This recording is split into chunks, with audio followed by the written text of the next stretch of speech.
I think now the time is here that the focus now shifts to productivity enhancements.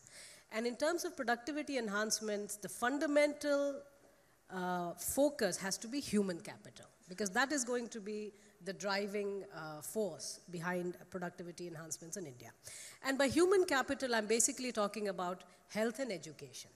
These are two fundamental sectors which I think historically we have had a legacy by which these have been clubbed together as social sector and have not been given the priority. Under this government, however, there is an effort to bring it to mainstream. And it is not just about providing it in an equitable fashion through public institutions, public health, public education. The effort is to change the nature of regulation within health and education in order to also promote long-term growth of the private space in each of this. And the reason I want to underscore this productivity concept is, after the Industrial Revolution, the one factor that led to a dramatic shift outwards, increase in productivity at the global level, was piped water. Now that's why I'm saying growth is a micro concept. You do not need massive revolutions to increase, you need small revolution. What it did do, it freed up a lot of time, which went into productive processes.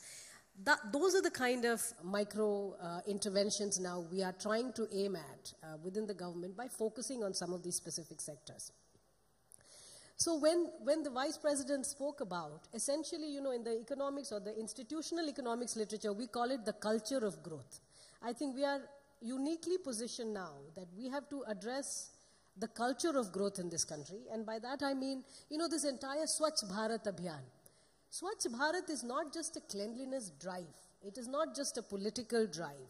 It's not even just a social drive. It is really meant to enhance productivity by getting to infant mortality, maternal mortality. It is getting to a way of life, which eventually is also meant to open this whole space towards innovation. Now, why are we so big today on, Startup India? Because we do want to promote the culture of innovation and therefore productivity. With that comes, of course, the culture of trial and error and acceptance of failure. Now, of course, the balancing fact has to be that today we are sitting on large NPAs because we went in a very large way in infrastructure without perhaps the institutional strength within the public sector banks. We want to promote innovation and Startup India, but also managing and enhancing the health of the public institutions which are meant to support this kind of innovation. The recent announcement, and these are again small announcements and they tend to go unnoticed. India is to have 160,000 wellness centers. What does that mean? We're trying to shift the focus away from hospitals to preventive and promotive and primary health. Now that means you really cut down the cost of eventual health care because you do not have to go to the hospital for small cough and cold and simple viral fever, which is the case today. So our primary health has been largely forgotten for a many number of decades. And now the idea is to put the focus back again, essentially meant to cater to productivity increase of human capital. The set of, the recent reforms that Niranjan just mentioned, the insolvency bankruptcy, of course the GST, the need to reform taxes. GST has been a substantial gain, but we're not, we still have a lot to gain as far as tax reforms are concerned.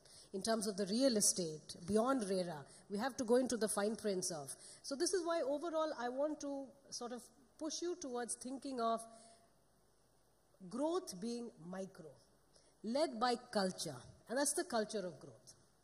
And maybe I can take questions later on, but I want to end it. So Honorable Jayant Sinha ji gave us challenges when he was here earlier, talking about companies worth $400, $500 billion. And two gentlemen sitting with me would hopefully be part of that process of generating them. I think the only thing I would sort of add to what Jayant Sinha ji said was that rather than just looking at doing 80% of Union Station or whatever else and at 20% the cost, in today's age in technology, I think as a country we probably need to look at new solutions rather than necessarily going to 80% of a solution that will probably be out of date by the time we reach there. Having said that, therefore, one of the big drivers for that sort of growth will be capital, both debt capital, and I come from a NBFC background, and for us, it's been a great 2 years because most of our banking system has almost become, well, I wouldn't say paralyzed, but a lot slower in the last 2 years in terms of the amount of credit that comes out. So I will request Ashish and Nilesh to talk about both how we can deepen our capital markets and also what will it take for the right credit to be made available. Is it a question of the next 50 basis point drop in interest rate, which seems to be a magic solution, or is it more about improving the capital adequacy of our banks, improving the processes within the banks? Ashish is nearer to me, so. Yeah, thanks, Saket. Basically, I think if you look at what is coming, it's very interesting. We tend to go by the books, and economics is again a kind of a activity which looks back and tries to derive some solutions for the future. But the future could be completely different. And for me, the way I look at it is that the technology is coming in waves, and waves are coming faster and faster. And that's where, when we anticipate the future, it's going to be very different from what we try to derive from collective past experiences of all the countries put together and sort of put into economics. So that's where I kind of try to work on a totally different situation, saying, the first fundamental principle is that technology is the only change agent. The society actually starts falling in place around these new technologies. And that technology is going to be bottoms up. It's not going to be, say, 100 gurus deciding we need to build roads and ports, and that's already given, and we need to do that. But those situations required linear payoff. That is, you put in $1 billion, you may get $1 billion back, or probably 1.5. The newer technologies require very little capital.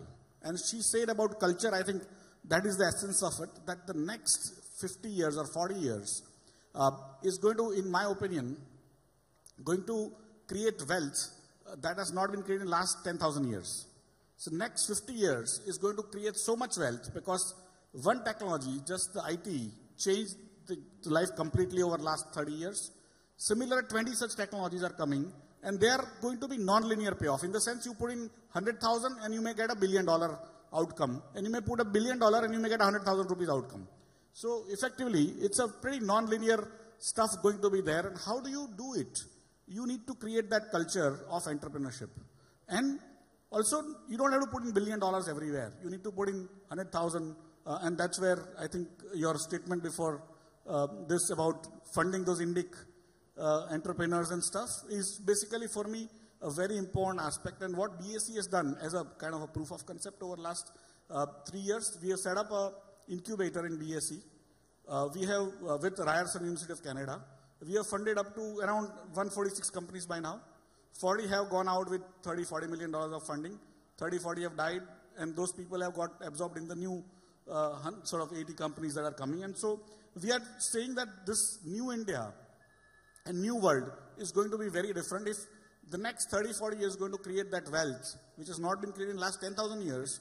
And who will create this wealth? Youngsters, young people. India has youngsters in abundance.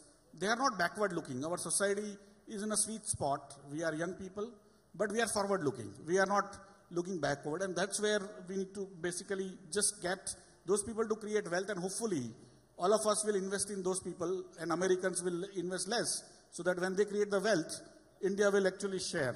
In terms of getting the debt market, we have been kind of completely, as you rightly said, the NBFCs had a sort of a good time, but last 30–40 years, we have always been lamenting, saying we don't have a debt market, we don't have a debt market.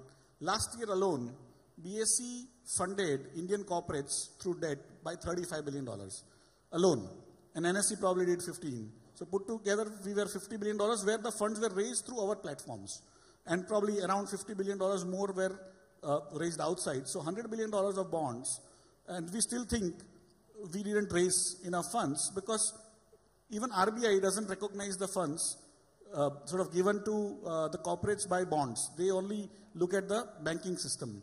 And that's where we need to basically say that the bond markets are already in India are reasonably large. It's just that they don't trade. But do they trade in America? India's trade to stock ratio in debt market is 0.3%. But in America, it is 0.9%. So if they don't trade there either, we also don't trade too much. What has happened is suddenly our primary market has developed, which was the basic purpose of having secondary market. And now we need to ensure that the secondary market starts developing. For the larger corporates to come and raise even equities, now you might have seen we are able to raise large sums over last 1 year or 2 years. And that would continue probably given the way demonetization and other things are financializing even gender, Aadhaar, mobile. All of that is actually financializing the entire ecosystem of the country. And that way, the funds will keep on coming in whatever ways we are able to, we want to collect. But the thing which I keep on highlighting is basically trust. How do we continue to maintain the trust and make people invest rather than continue to trade? And that's where I kind of worry a lot in terms of speculative activities, the bubbles getting created and so on and so forth. Nilesh, I'll add a question already. By the way, for those who are willing to ask questions, Nilesh has offered that they'll fund startups for the 20 best questions today. So it's already sponsorship. But I think I'll just pull one point from Ashishji. You talked about bonds being raised, etc. But at the same time, you also said that for the next 20, 30 years, India will have to look at small entrepreneurial ventures coming up. And those are often unbanked. And to what extent can, let's say, the person coming out of Purvanchal or the person coming out of Bihar or a person coming out of rural Andhra and Telangana, how do those people get access to the capital markets gradually, even in a small way, is something that perhaps you can also address while you're talking. Sure. So one, in India today we have either capital market financing or loan market financing. If you look at capital market, they are more efficient. The amount of NPAs which are there in capital market transactions are far lower than what is there in banking system. In capital market, we refuse to provide equity capital to companies whom banks were till very recently funding. Till such time, those companies were referred to NCLT. So that shows the efficiency of capital market. In terms of cost, capital markets are far more efficient. On both Bombay Stock Exchange and National Stock Exchange, capital market provide financing to equity speculators at rates which are lower than the rates at which state governments are borrowing. So effectively, individuals are borrowing at a rate lower than state governments of India. In terms of size, capital markets are large. Ashish Bhai mentioned about $100 billion raised in the capital market.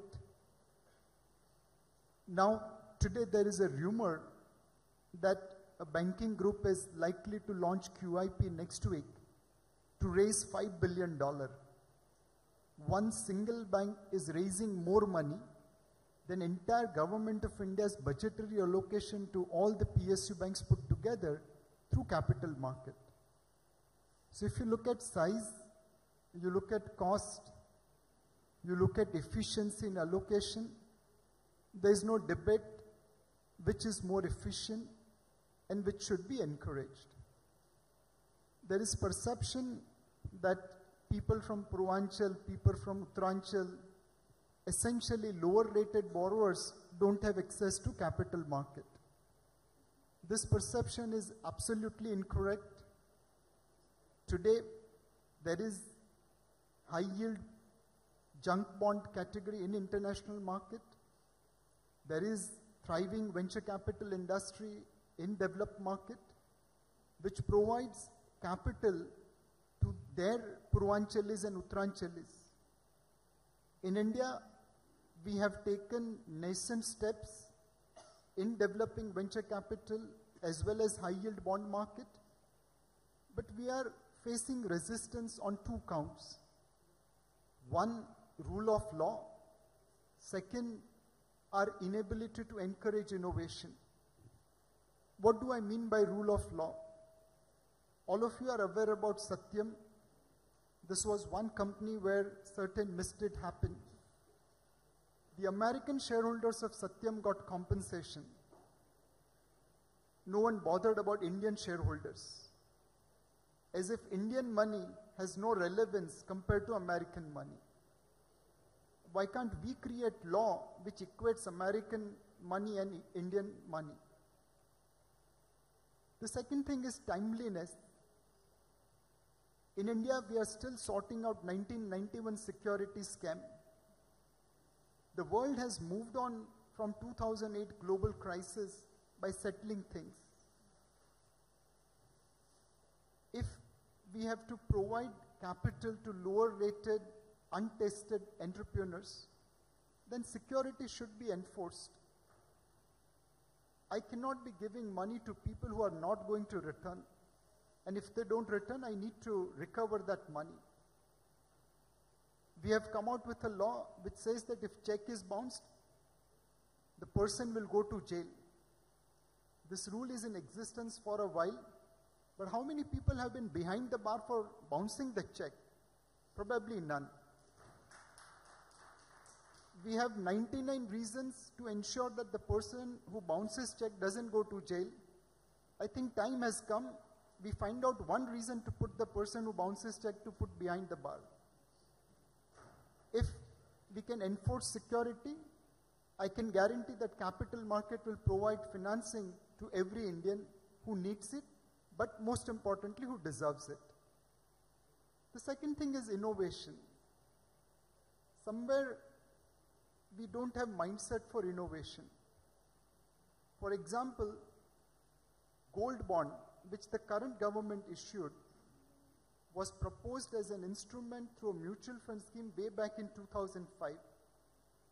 And in 2005, we could come with a structure which was better than what is proposed by the current gold bond scheme. The current gold bond scheme does not provide principal protection. If gold prices go down, your capital goes down. In 2005, we were able to come out with a scheme which would have given you principal protection on your gold. If gold prices goes up, you get all the benefit. If gold prices go down, you get back your capital. It was a superior structure, but it couldn't get past the regulatory hurdle. Let me give you another example how we stifle innovation. Securitization. World over, lower rated borrowers get money through collateralized lending obligation through securitization. About a decade back, we had a good securitization industry. All the housing loans, auto loans, personal loans were securitized, and money was going to the lower strata of the society. Two things happened. One, the income tax authorities went after securitization trust, even though they were pass-through vehicles. Those trusts were issued notices to pay tax on the income on which they were not supposed to pay tax. Because those trusts were winding down after issuance, they came after the investors. As mutual fund, I don't have to pay tax, yet I was given a notice to pay the tax. We fought that. We have won at intermediate levels, but the wind out of securitization market is taken out. In FY18 budget, the finance minister clarified that there will be no tax on securitization trust because they are pass-through vehicles. And yet, cases are going on for incidents before 2018. If this is the way we are going to encourage innovation, then certainly capital market will remain restricted to people who have higher credit rating, who have better track record of payment. But if we can encourage innovation, if we can ensure that there is a rule of law in enforcing security, then my guess is that capital market will provide financing to every deserving Indian.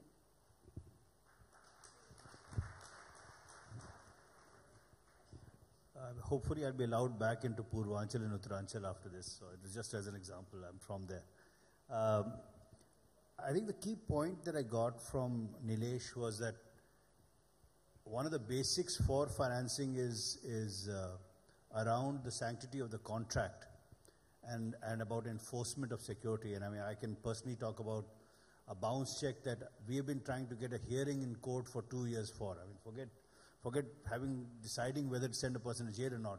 For 2 years, before every hearing, the defaulter has written me an email saying, I would like to discuss, shows it to the judge and says, we are discussing, and therefore the hearing gets adjourned. So there is a massive enforcement deficit that's happening that historically has happened. So the policies are at one level, and then we've got this enforcement machinery, and whether it's about defaulters or whether it is perhaps closer to home in terms of the number of regulators that we have and whose performance doesn't necessarily have any service level agreement that should be driving when they can give approvals, when they do not give approvals, etc. So I'll sort of take a little bit of a segue into that. How does as an observer of economics in India, where would you see the real change in the enforcement deficit being cured? So that's a massive challenge, and actually it's interesting that where contracts are most honored are in traditional social networks, So if you look at the diamond trade in Surat, or, lots of where just verbal assurances work, but the formal contract system is weak, and, the World Bank data shows it, etc. I think it goes back to the point Rajiv was making in his presentation, that we cannot think of India as a market economy without India as an effective state, and I think it comes to a lot of areas. It's badly designed laws, it's overburdened courts, so I think there is no pat answer I can give you, but definitely if you want to have a vibrant market economy, whether it's capital markets or trade finance or anything else, I think dealing with this issue is important. I really don't have an answer that what can you do in the next few years. I was hoping for answers, but anyway. Also, again, questions, you can feel free to interrupt us anytime. Yeah, please. Just to give you some statistics, the microfinance revolution we had in India, these are essentially non-collateralized loans. Okay, so it's not like the lender keeps a collateral, the loan is given up front. Do you know what the repayment rate in microfinance is? And these are typically people just above the poverty line. The repayment rate is anywhere between 97 and 99%. The reason it is this high is it essentially rests on the peer network. So there's peer monitoring, jointly you are responsible, and those kind of mechanisms. So obviously there is a lot to learn from those kind of. Formalizing it is a different story because it's an expensive, can banks do it? That's a different issue. The other industry, I think, which is often very vilified, essentially because it's a bottoms-up industry in India, is the chit fund industry. Now traditionally, when we learn financial institutions, we have a very top-down approach to understanding what kind of institutions are actually extending capital. And it's not just capital, also which are the ones that can actually effectively secure your deposits. Chit funds are one of those organic institutions that have existed in India for centuries. Now what is interesting about chit fund, these are called ROSCAs, Rotating Savings and Credit Associations. They exist in almost all traditional societies in the world. People come together, this is like your kitty parties, people come together, everybody puts a little bit of money in the kitty, and then someone essentially gets it. But this is, the regulated chit fund industry in India is 30% of your banking sector. So we are talking about an industry which is massive. And yet, in the common parlance, it's not something we want to mainstream. And yet, there are institutions that are actually extending financial services to the areas that you mentioned. In the north, in the south, these are called chit funds. In the north, these are called BSHIs, which is essentially business committees. So there are lots of organic, indigenous institutions. I think as regulators now we need to understand how to mainstream them and how to incorporate them in the mainstream financial sector.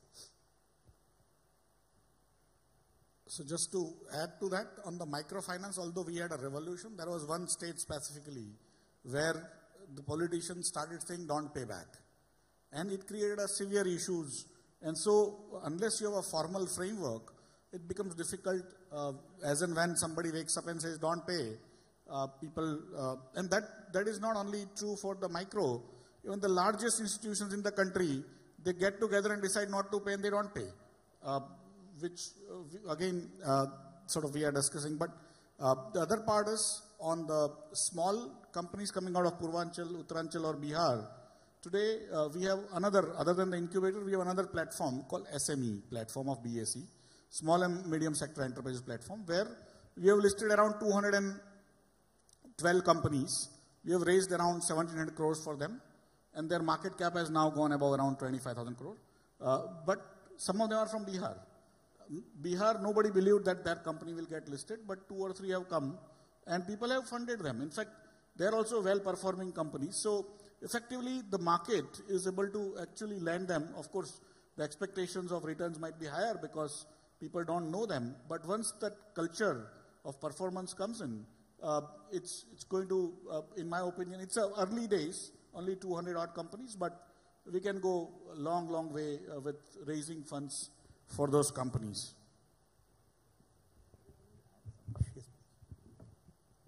No, I think, see, these points are fair, but my guess is that the financial structure which we will have is that large companies will get most of their money from the capital markets, which is equity and bonds. The SMEs would perhaps depend more on the banking system, and then there are the micro enterprises which would go to the unorganized sector. And the reason I'm saying it is not just because of what's happening, but eventually also there's a supply of funds, right? How do Indians households save? And most of the money does go into the banking sector. So the ability of the capital market to fund companies beyond the big companies is also restricted by how much money Indian households put into capital market instruments, be they directly or through mutual funds. So I think till that changes, we're pretty much, the working assumption would be that most companies would continue to depend on the banking sector, and the really top rated or AAA or double rated companies would have access to capital markets. And we are currently at BSc, we are working with an assumption that if you want 100,000 rupees, I'll get you. And if you want 100,000 crores, I'll get you. So the smallest person, smallest entrepreneur, our aim is to get you that 100,000 rupees. And of course, there are structures that need to evolve. Why the formal finance is important vis-a-vis informal finance is for the same reason that in informality, although we may say that in Surat structures, people always follow, but some of the largest defaulters are in Surat. Stockbroking, we used to say that we are also very sort of pran jai, vachan na jai kind of thing. But the largest defaults happen in stock markets. And then that's how we created clearing corporations, we created frameworks which were basically risk management frameworks, and that's how we need to move forward, because otherwise you end up sort of going for cooperative societies, chit funds, and we have even chit funds, we have this Pearl Agro and Sharda and so on and so forth, which have, I mean, at least they were under the same regulations probably. No, I'll tell you, there is a lot of, that is when I said that growth is a micro concept. You'll be surprised how ill-informed our debate is when it comes to economics. Sharda is not a chit fund. It's very important to understand. And when Sharda is a Ponzi scheme. In fact, it is not registered. India was very progressive in 1980s. We actually have a chit fund act for Roscas, unlike any other part of the world, because we recognize these indigenous institutions. Of course, you have flight-by-night operators, and Sharda is one of them. So when we call them chit, we sort of, it's a very broad brush we are, stroking with. The one thing that, most of us when we talk about credit, and I think it's important to put it across to an audience like this, is the one thing which is getting highly politicized, through the loan waivers, through making credit a political tool, is, credit culture. Credit is not a consumption item. It has to be repaid. Those are the disciplines of the market through which the markets are going to evolve. Now, every time there is a waiver, it is not just for the farming community, it is for several other communities which can actually politically present a case. And by the way, there are genuine cases, particularly in farming, because they are struck by aggregate shocks. We do have droughts, we do have floods, and then it is okay for the state governments to waive off these kind of obligations. But when it gets highly linked to electoral politics, then we really risk damaging this discipline, which takes generations to create. Then it causes long term. So we have to be a little cognizant of what that financial discipline is required for long-term growth of the economy. We should be having a question on the screen somewhere now.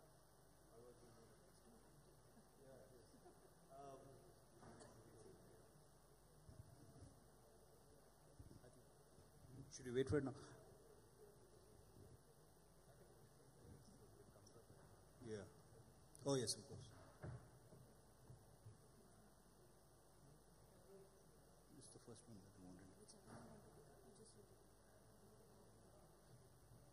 So this is a question from Ramaswamy, or is it from Ayushi?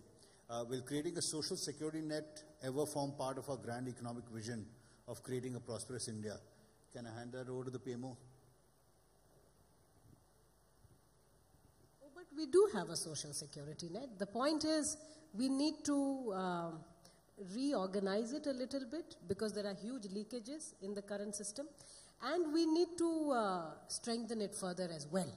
So we have fragmented where, NREGA is a social security tool. The Food Security Act, which actually ensures a certain minimum amount of food, is part of our social security. But there is an effort, and let me again give you some numbers because they become hard-hitting.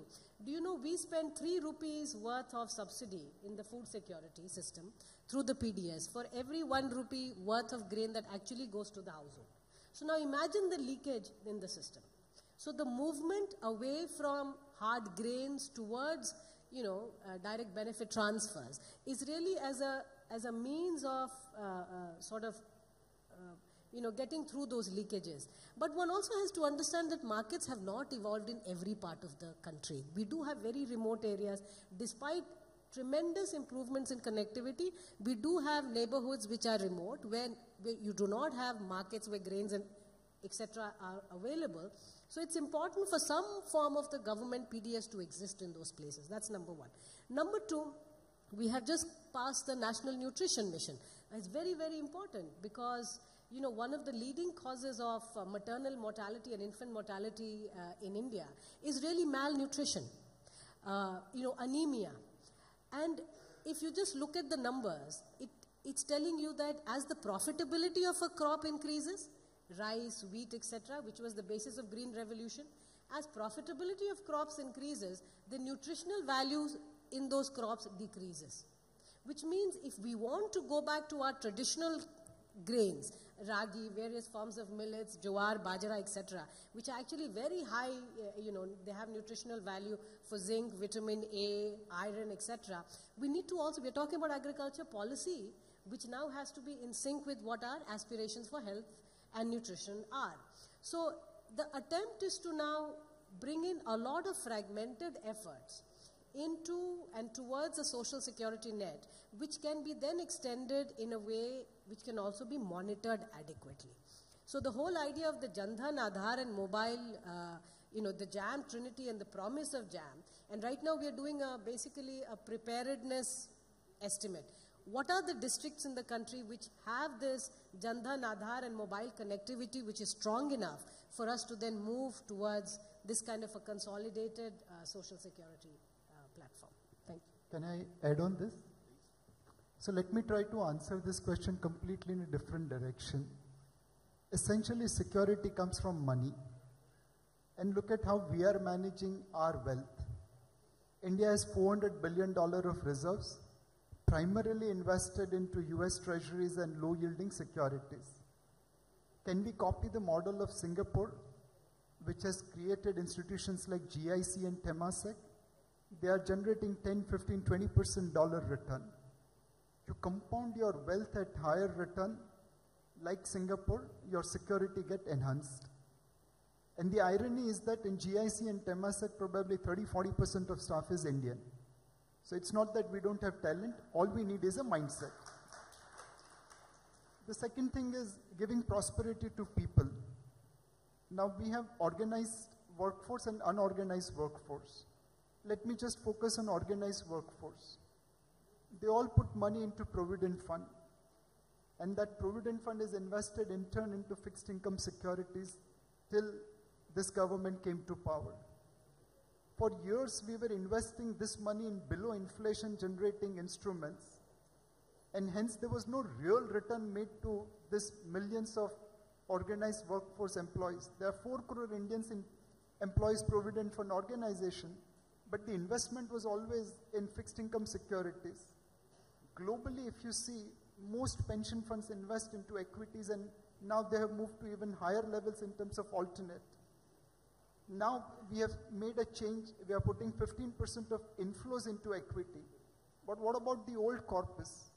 If we don't know how to put money into equity market, there are mutual fund managers who have outperformed Warren Buffett and Peter Lynch put together.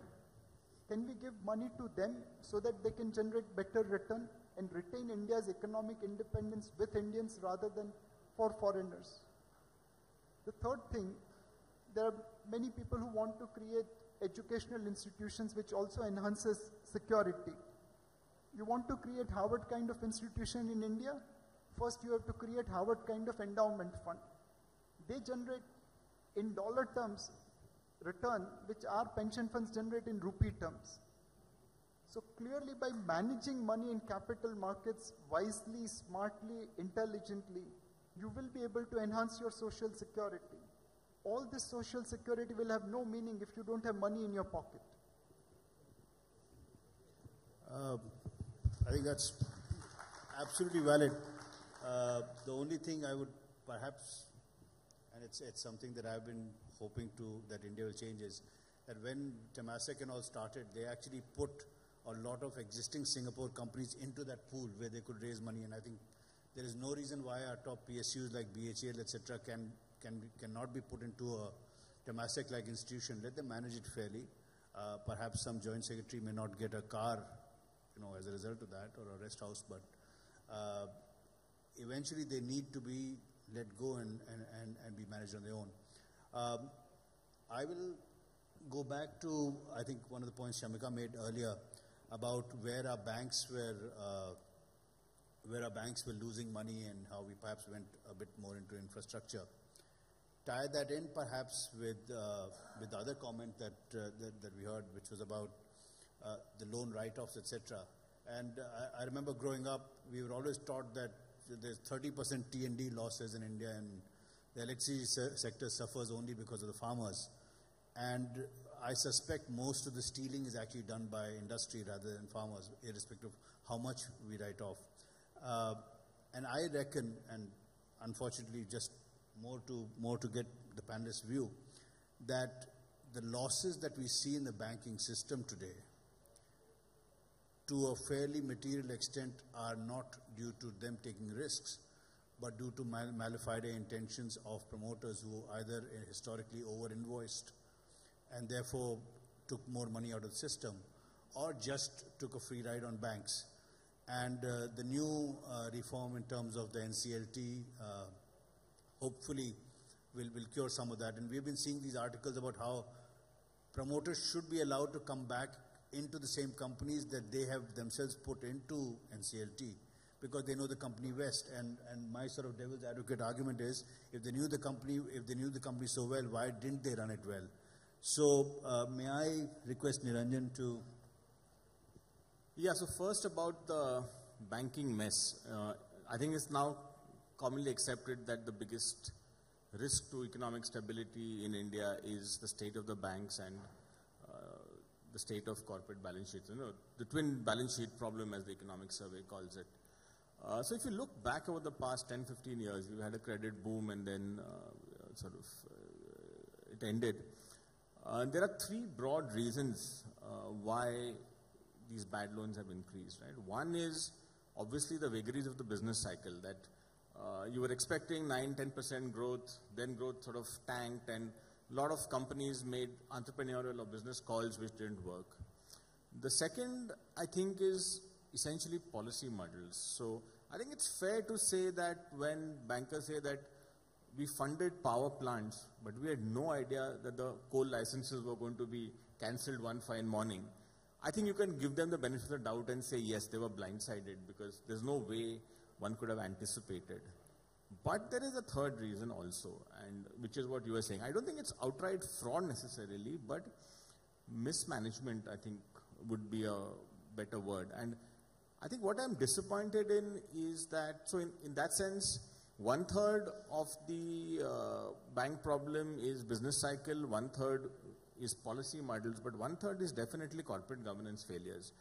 And I'm always amazed that even today, boards of companies and banks are not making more noise about this. Means, if you look at even the private sector banks, after the RBI forced them to recognize, their NPA levels have just, every quarter we have, a new NPA level set. And I don't see any boards, asking the tough questions. Or similarly on the company side, that why did we take on all this debt, in some cases foreign debt. So there is a corporate governance failure there. As far as the solution goes, again, the bankruptcy code, I think Shamika started off saying about failure, that is also important to accept failure. And I was struck by something Ajay Shah wrote in Business Standard this week or last week, where he said that capitalism without exit is actually socialism for the rich, And I think it's bang on target because there has been regulatory forbearance, banks have written off loans. So I accept the point that while farm loan waivers is an issue, I don't think we can be blind to the far bigger problem. And just one example that, the RBI has forced 12 big banks to move against the 12 big defaulters. That is 25% of the NPAs in the system, So that gives an idea that just 12 companies accounted for 25%. So absolutely. So while there is so much salience given to farm loan waivers, the failure of big lenders, big borrowers to pay is. So I think the bankruptcy code is very important in that sense. It shifts power from the lender to from the borrower to the lender. The question is, there are still a lot of problems which haven't been sorted out. We don't know whether the insolvency professionals are still on top of the game. It's too early. The issue of haircuts is not understood. There's one, I think, company which just sorted out 93% haircut or something of that sort, which doesn't make any much sense for banks. So there are, as we go along, learning thing. But I think overall, what we've seen in the past 6 months is welcome to discipline promoters and discipline boards which have not done their fiduciary duty. There's a question that's come, Ashish, instead of talking about this, can I hand that question over to you? How can we marry good economic policy into successful political strategy? I can't read the full question, but hopefully it will show up on the screen now. Yeah, I'm neither an economist nor a politician, but let me answer. Basically, society depends on the trust. Whatever we do is basically about that very, very subtle thing. Trust is not an easy thing to figure. The only measurement of trust is distrust. I mean, it's like truth, Truth, if it goes up a little or goes down a little, it doesn't remain truth. Similarly, trust can actually get vitiated by political stuff, by economic stuff, something going within the society, something going outside the society. So how does a society maintain the trust? And from economic perspective, because that's where you need to marry the politics to get that strength, what we need to do is to continue to worry about what is that trust we want to maintain and how. If people are going to give money to somebody else on individual basis, and that person is not going to give money and say, do whatever you can. If that society is able to clean it out very fast, like he said, 2 years, he has not given one hearing, then that society is going to slowly build it in.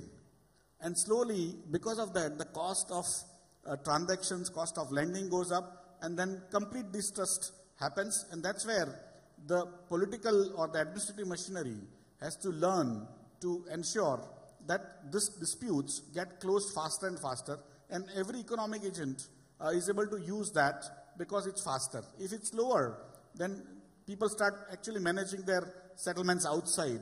And that's where, for me, the NCLT part, the basically bankruptcy code, is a godsend. I used to be a banker 25 years back, and the people who were defaulting those days for 100 crores, many of them are now defaulting for 100,000 crores. If we had cleaned up then we would not have gone into the mess. And we had that BIFR, Board of Indian Financial Restructuring, and Appellate Authority. Everything used to go and get sunk into that black hole, never came out. Many, many companies I have seen. And that's where, for me, this bankruptcy code is a godsend. But there is one part of it which we have not implemented, which is individual bankruptcy. Currently, we are into corporate bankruptcy. It's just starting up. NCLT is also learning, and so on and so forth. So for me, individual bankruptcy is also going to be an important aspect of that. The other side is the financial resolution bill, which is basically the bankruptcy code is for the non-financial companies. And to complete the process, if financial companies go down, how do you resolve it? And that's why this financial resolution bill is coming. But again, people are spreading a lot of rumors about your bank money going away. Nothing of that sort is going to be happening, nor it is going to be worse than what currently it is, and so on and so forth. Third part, which I would rather take home, or everyone will take home, is can we have commercial courts which are fast track? So currently, all courts do everything, and that means whether it is a criminal case or other cases, things get stretched for long and long. If you are able to create new commercial courts which are fast track and they are able to do dispute resolution faster and faster, that would, in my opinion, get that sort of faith or trust in the overall scheme of administrative machinery, and that's where a good politics is going to sort of go with the good business. The other part is that in 91, 92, we did what we call license Raj removal. We removed license Raj, but we did not remove the red tape. So, first 3-4 years we did a lot of reforms, and then next 22 years we did nothing, or we kept on singing songs. And now, last 3 years, again things have started in terms of going into further deepening of reforms. But one of the fundamental reforms we need to do is administrative reforms, and that is the second framework, that government cannot do most of the things, but it can stop most of the things.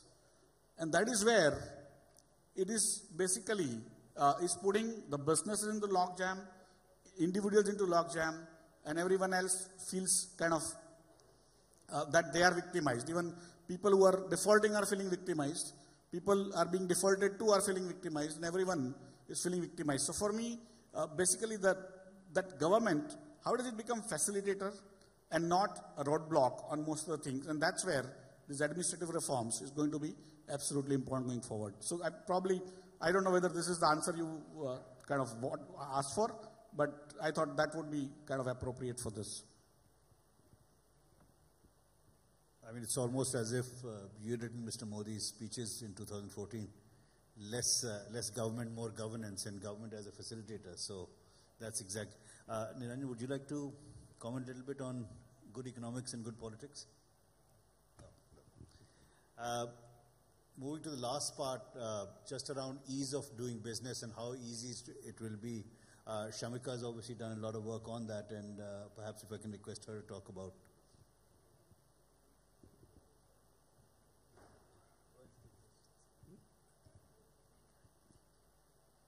You know, just before I get to that, one important thing to lay out is, you know, when we talk about better governance, less corruption, we are almost always only talking about the government. And actually, I think that is a big mistake. And this is where I think, Niranjan, your newspaper does a fantastic job of making economic and financial discussions mainstream. You do break it down so that people follow that governance is as much a concern in the private sector. Is a company being run by what the constitution of that firm is? The Nayak committee has come up with excellent progressive recommendations. Why are we talking only about recapitalizing the banks? Why aren't we talking about the nature of the governance change, which is required within these banks to not again come up with a similar problem 20 years from now? You know, corporate governance conditions where we know now there is a rule that 30% of board membership should go to women. How many of our firms actually have done that? Now, we are not the first people in the world to do this, by the way. The Scandinavian countries went from 5% board membership to women directors overnight to 40%.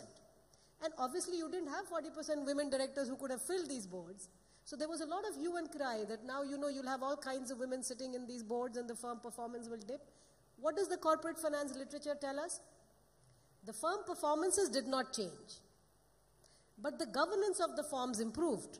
They had more meetings, they had minuted meetings. The CEO compensation, which is a very tricky affair, is closely linked with the performance of the firms. These are excellent things.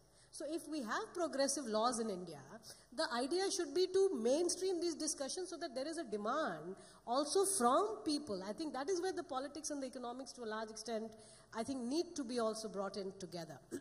Now coming to the ease of doing business. I think India's, and particularly with this government, it's very important, and I'm glad PM Modi set these benchmarks. Because, you know, and many people, by the way, find it a marketing tool, but if you can't measure it, it will never get done. And I'm a firm believer in that. Having taught in management schools, I know how my students respond. When you have very clear-cut benchmarks, they will try and attain them. It's similar for the economy. It is absolutely similar for the government. So when he said that we have to jump 50 places, there was a lot of effort. And the basic mechanism of that was competitive federalism. So the DIPP within the government basically started rating and ranking all the states on the ease of doing business. Now, of course, it's not just for the states to improve the rules, digitize the process, single window clearance, you know, construction permits coming faster, access to finance. So there is the whole life cycle of business. And the governments in individual states are now competing. We have Andhra and Telangana. Every year they are competing for the first and second position, and these are good things. But there is a big gap between what the governments are doing and what the firms are perceiving. They don't always know, first of all, what are those changes that has been brought in. And sometimes even if you, suppose you have digitized all the forms, is there really a big difference between filling 16 forms physically and filling 16 forms digitally if you indeed have to go to 16 different places to sort? So digitization by itself may not be the solution. The states have to do a lot more. But the efforts are all in the right direction. Now, besides the World Bank's overall ranking, and I think it's an important achievement, and we have to underscore that, despite whatever the discussions on methodology might be, these are consistent methodologies over time. And over time, if we have made this great gain of 30 points rise, these are meant to be celebrated. But again, the devil is in the details. We have to look at what are individual states doing.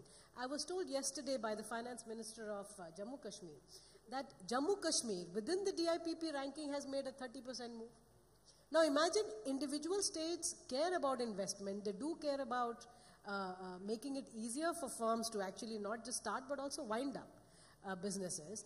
And Jammu Kashmir, in fact, it is the highest rated state when it comes to setting up of businesses. Now, these are celebrations, by the way. From an economics perspective, these are great gains because over time we are making regulators friendly to business. And that is really the best way to bring again the politics and economics together. Thank you. So I'll ask Nilesh, who actually invests in companies, on how much easier it is getting for them to do business. If I have to sum up in one line, the direction is right for ease of doing business, but the speed could be better. And instead of talking about others, let me talk about mutual fund industry. We have grown from guaranteed return schemes of Unit 64 today, where we don't guarantee any return, and yet we are getting inflows, whereby today if an Indian company wants to raise equity capital, all they need to travel is to Lower Parel, Nariman Point and Bandra Kurla complex. They have no need to go to New York, London or Tokyo. With 6.5 crore folios, 21 lakh crore AUM, mobilizing more money in a year than government can raise through divestment, clearly mutual fund has arrived. And this is all because of ease of doing business. But with all that effort, I have become 14% of India's GDP. If I want to become 140% of India's GDP, I need to improve the speed of ease of doing business. And let me give you one simple example. The government has declared a war on black money, parallel economy. No one can dispute that objective. In order to achieve that objective, government has announced that you need to link your PAN card with Aadhaar card. That's also very good. Now, they have said that you need to link your mutual fund folios with Aadhaar card. You need to link your insurance policies with Aadhaar card. You need to link your bank accounts with Aadhaar card. Again, great suggestions. But can you imagine the inconvenience cost to the individual investor? In mutual fund industry, he'll have to link it with 4 registrars, despite giving his PAN card, which is already linked with Aadhaar. In insurance policy, he has to go individually to each insurance companies. There's no industry level recognition of Aadhaar, despite giving his PAN card to insurance companies. In bank branches, you have to go individually to all bank branches unless they have digital version, and not all banks have digital version. There are stories of people who have traveled from abroad to link their bank account to Aadhaar because otherwise their EMIs would have been dishonored. Now, are we not capable as a nation to come out with a technological solution so that once I link my Aadhaar to PAN card, and wherever I have given my PAN card, it gets automatically updated? That's increasing ease of doing business. We have all talked about GST. Now, within GST, while the objective is laudable, there are unintended consequences. Today, we as a country had a fantastic maritime history. Our trade with Africa, our trade with Europe, our trade with Southeast Asia was maritime. Today, what have we brought our shipping industry to? If an Indian owner buys a ship and brings it into India, he has to pay 5% GST. But if a foreign owner brings same ship to India, he doesn't have to pay any GST. Of course, Atithi Devo Bhava should be our slogan, but should we be so benevolent to foreigners? There is one more important thing. If the same tanker is employed on bringing oil from Saudi Arabia to India, the foreigner bringing that oil to India will not be taxed any GST, but the Indian ship bringing that oil from Saudi Arabia to India will be paying 5% GST. Is this ease of doing business? Certainly no. These are unintended consequences on which we need to improve faster if we really want to make India prosperous. So ease of doing business is already happening in many ways, and that is why we are 21 lakh crore AUM. But if I want to make it 21 trillion crore AUM, I need to increase my speed even faster. I guess we're running short of time, so I will end with one question for each of you. Shamika ji, you talked about inclusiveness and the Jan Dhan Yojana and the various movement of subsidies directly to people. And clearly, as a country, we can't succeed with just creating islands of $400 billion companies. We need to have people with us. Could I request each of you for one thought about improving the inclusiveness of our growth in the next 10 years? Just one small thought. Should we start with you? I think if you want to create investment, if you want to create growth, you need investment. If you need investments, you need to encourage savings, and you need to encourage savings in financial instrument. Over last 10 years, we have exported more money in import of gold, silver, and diamond and precious stones than all the foreign direct investment received or all the portfolio investment received in equity and debt market. We must stop this leakage of savings going abroad for import of gold, silver, diamond, and precious stones. We need to use that savings for investment within India.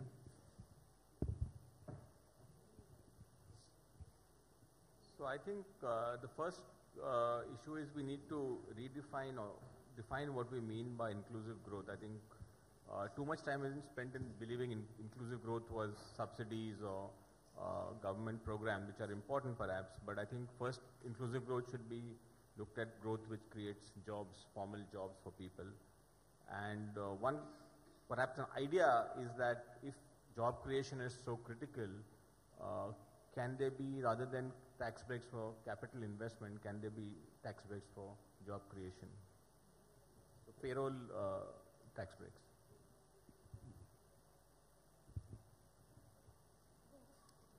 So for me, when I look back and then look forward for next, say, 5, 10, 20 years, my biggest sort of inclusiveness framework would be to use e-learning in all our schools. That is, basically have somebody else, not us, because if government tries to develop, it will take many years and it may not work out. But tell Khan Academy to convert all their stuff, which I have also motivated them and they have agreed to do it, in vernacular languages.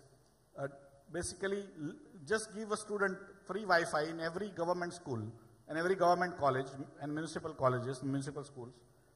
Give them basically Wi-Fi free and a mobile, and they will learn on their own. And that will give them basically ability to learn from the best in the world. And for me, that is one part of inclusiveness, that today only the rich people are learning from the best. Tomorrow, every Indian, hundreds of crores, will learn at their pace and their time from that teacher. So the second part is tinkering labs. See, basically we need to anticipate the future.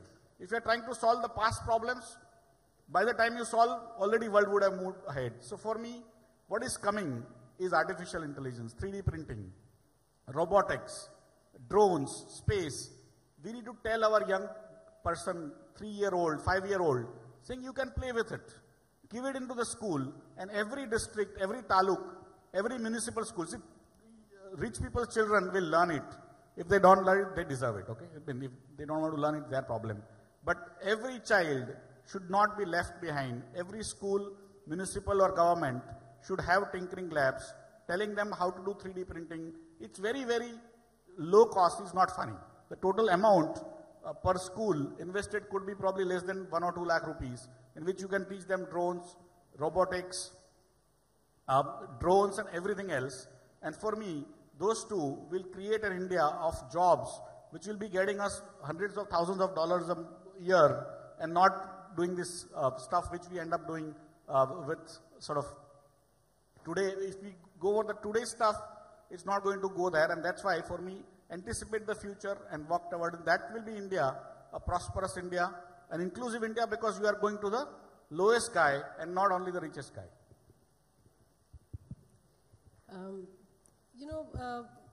Inclusive growth is essentially when you have growth, but you also have development. And that, for me, defines what is inclusive growth. And it is not a very abstract concept. We have had success stories within the country over the last 25 years. All states have grown, but not all have developed. And I think this is where we have some very successful examples, and I'd like to quickly tell you one. That, in 1990, if you compared Andhra Pradesh and Uttar Pradesh, they were very similar. Similar in land size, they were both agriculture, essentially driven by agriculture. If you look at the poverty rates, Andhra Pradesh was 48%, Uttar Pradesh in 1990 was about 52%. So very high poverty rates, essentially agricultural, large states. What happened in less than 20 years? If you look at, by 2005, we noticed that Andhra Pradesh reduced its poverty rate to 11%, while Uttar Pradesh reduced its poverty to 37%. Both of them reduced the poverty, but one, was magnificent. And what was it? It was really a combination of high growth, but also high development spending by the state. The state spent a great deal on health insurance, in providing those rural jobs, which is a national level, but they actually implemented it far better than the other states. Investment into education. Of course, a lot of engineering colleges started. Many of them were dubious. Nonetheless, over time, we saw a massive reduction in poverty. And by the way, it was an equitable decline. which means that the poverty reduced for rural and urban, SC/ST, non-SC/ST, OBCs, minorities. So it was a very equitable improvement in, well-being, if you will. So it has to be a combination of growth and development. But that, unfortunately, is a very technocratic response, which, as an economist, I'm trained to do. But I think, as a group, we have all hinted about it. The rule of law and adhering and implementing the rule of law is perhaps the best way for this country to have inclusive growth. So on that note, we'll stick to timings and discipline of law here, and just want to thank our panel for their contribution.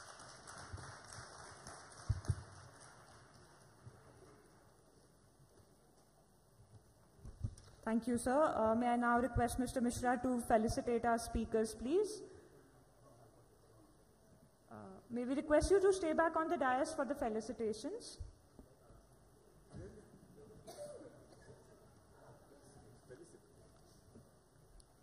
May I request Mr. Mishra to felicitate Mr. Ashish Chauhan?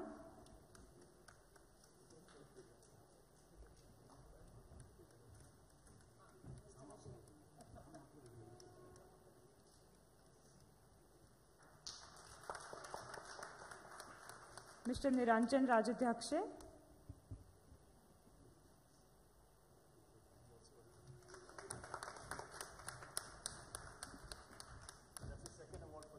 Mr. Nilesh Shah?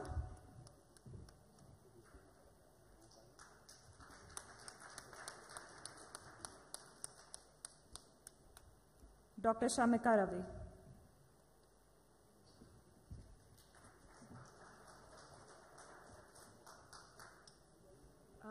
May I now request Mr. Baijan Panda, Honorable Member of Parliament, to felicitate Mr. Saket Mishra?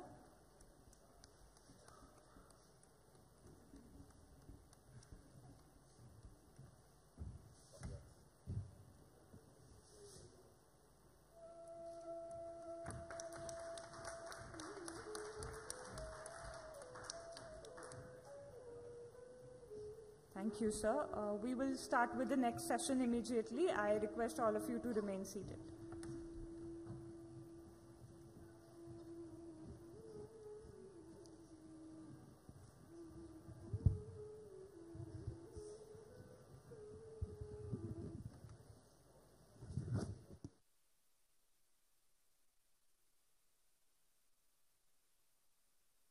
Good evening, everybody. We move on to our next session, which promises to be a very, very interesting session because it's an editors panel, and as we all know, editors are supposed to be very opinionated people. I call upon Shri Balbir Punj, who is going to be the moderator of this session, to come on the stage. Shri Punj is a journalist, columnist, and he is a member of the Rajya Sabha. Balbir Punj, sir, please come on the stage.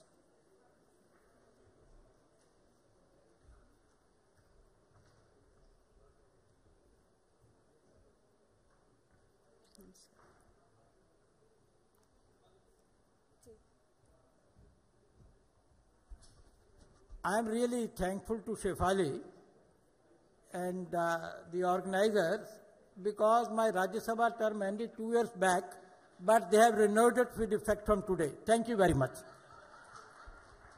Well, I'm sorry, sir. Consider it as a good omen, probably. I would now request Ms. Mili Aishwarya, who is the editor-in-chief of Penguin India. She heads the commercial and business books division with Penguin India. Please welcome on stage. I now request our third panelist, Shri Prabhu Chawla, editorial director of the New Indian Express and the Sunday Standard, to come on the stage, please.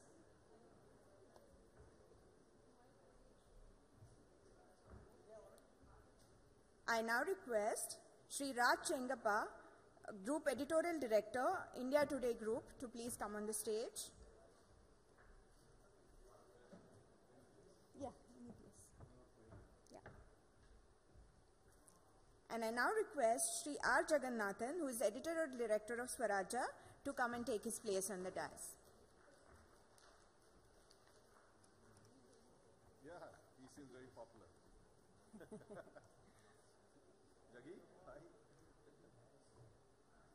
Well, over to you, sir, Balbir Punchi.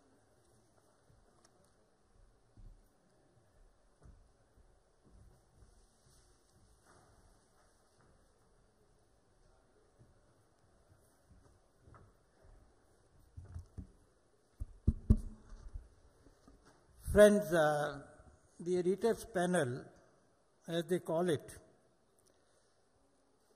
the subject I asked the organizers, and they said the subject is leadership in 21st century. And it's a very easy subject to deal with, but also a difficult one. And on the panel which we have got, all the four, they are leaders in their own right. So each one of them is fully competent to deal with this subject. We have the only woman, Milli Aishwarya. She is the editor-in-chief of Penguin India. So she is a leader in the publishing industry in her own right. Then I have got my friend, Mr. Prabhu Chawla. He has been my friend much before both of us joined journalism. And he has headed some of the most prominent media organizations, including India Today, the Indian Express Group, and at the moment, he is the editorial director of the New Indian Express and the Sunday Standard. Then we have Mr. Raj Changappa. Raj is also a very veteran journalist, and at the moment, he is the group editorial director of India Today Group. Before that, he was with Tribune, and before that, he was also with India Today. And then we have Mr. Jagannathan, who has been through Business Standard, India Today, First Post, and at the moment, he is editorial director of Swarajya magazine. So as you can see, each one of them is a leader in his own right. Friends, 21st century, we have already got 17% of the sample size, because it is 2017, so 17% of the century is already over, and as a sample size, it's quite a respectable one. And 3-4 very interesting things have happened, which I like to share with you. Of course, you all know. Number one, in the Indian context, 2014 elections. I, for one, who has been associated with the BJP for a long time, had never seriously thought that I will see the BJP getting a majority on its own in my lifetime. Of course, we always made a claim in every election that we are going to get the majority. But in our hearts, I never thought that BJP will get a majority in my lifetime. But in 2014, we know what happened. Then, of course, in the Indian context, we also saw the rise of I won't like to use the word character, but somebody like Kejriwal in Indian politics. Many people smile as if I have shared a joke with them. And then, another interesting thing happened. A yoga Baba, Baba Ramdev, he suddenly turned into a corporate giant worth 10,000 crores or something. So this century is very interesting. And how the leadership will shape up in India or in the world, much will depend as to how we anticipate certain things. But before I call the panelists, I'd like to share with you a couple of impressions. Yesterday we had Mr. M.D. Akbar, and he said that the century started with a very bad note. He referred to 9/11 and Mumbai 2008. Fact is that as far as India is concerned, we had the first terrorist attack almost 1300 years back in 712 when Muhammad bin Qasim attacked India. And after that, it has been a steady stream. And Mumbai attack was just a part of that. Second point he made was that the Europe progressed enormously, particularly the UK, England, in the last 200 years, because they had access to knowledge. It's very important for us to know why did we lack knowledge? Why did we miss the bus? And I was sharing with Mr. Amish Tripathi in the tea break. See, the year 1193 is very important in India's history. For some reason, we missed that point. In 1193, you had a chap called Bakhtiar Khilji come all the way, destroy Nalanda University, a 800-year-old university at that point of time, with almost 20,000 residential scholars from all over the world, with a faculty of 2,000 teachers and 60 odd subjects being taught, and that university being raised to ground. And from there he goes to Vikramshila, Udayagiri, and so many others. And it is said that when he looked at the huge library of Nalanda University, he asked, what is there in these books? One of his cronies said, Jahapana, isme ilm hai.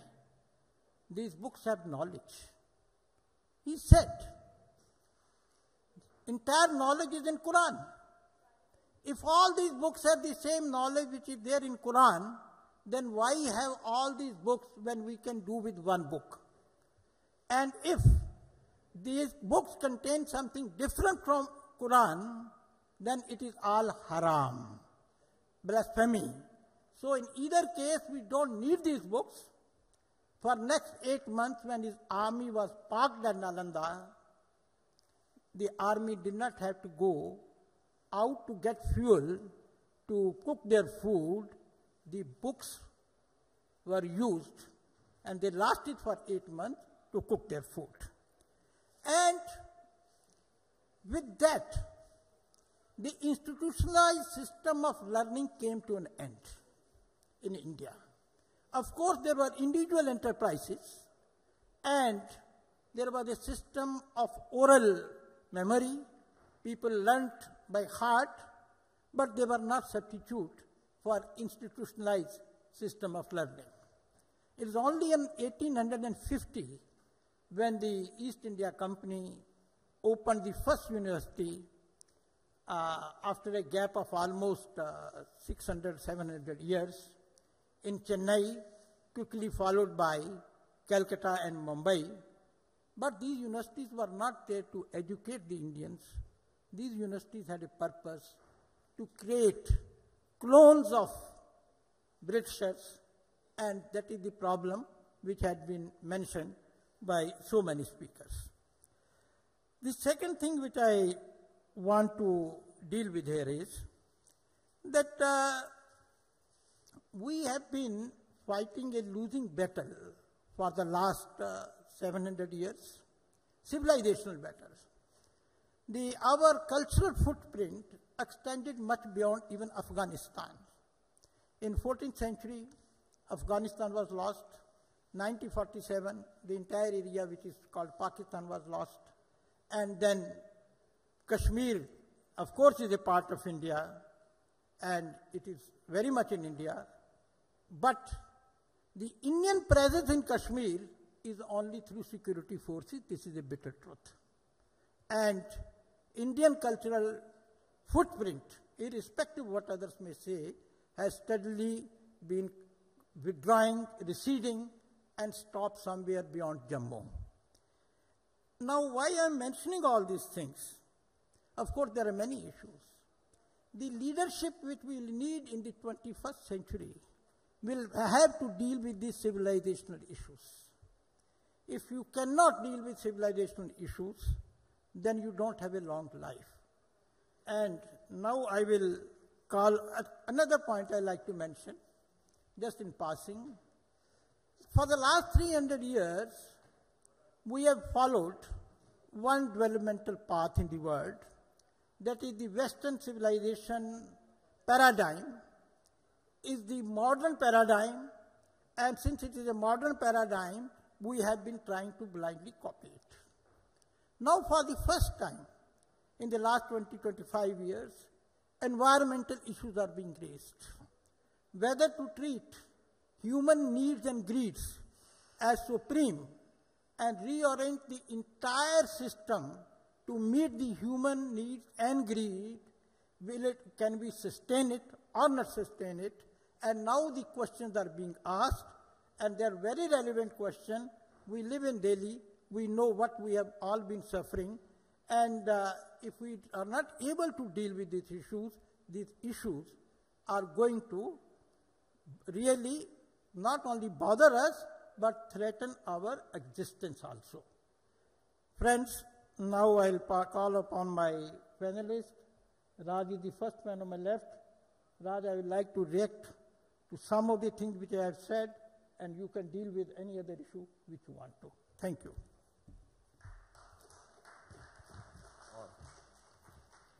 Is this going to be from here, or one can speak from here itself? Okay, this is better.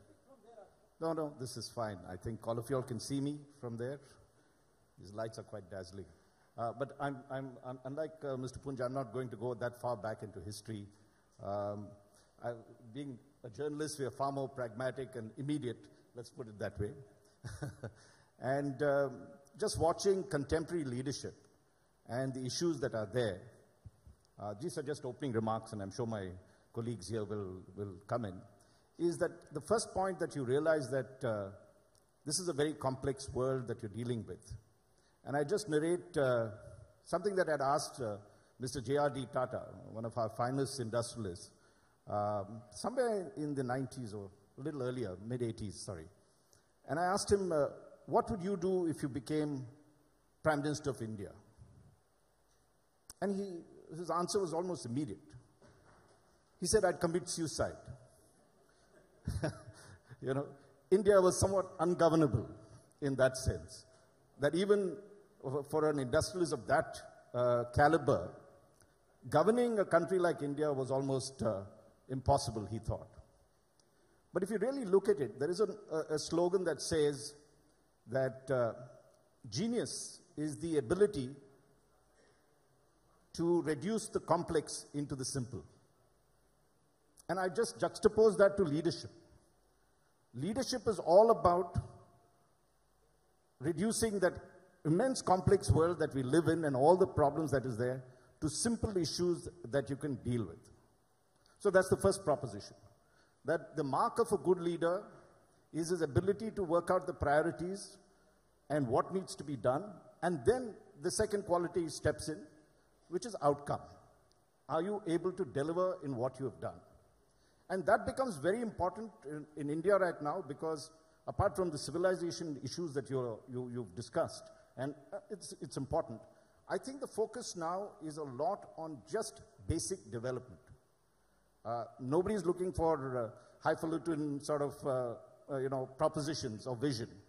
People are saying, and I think Mr. Modi hit the mark on that, when he said that if you look back and you say 75 years of independence, have you delivered on the fundamentals of human living?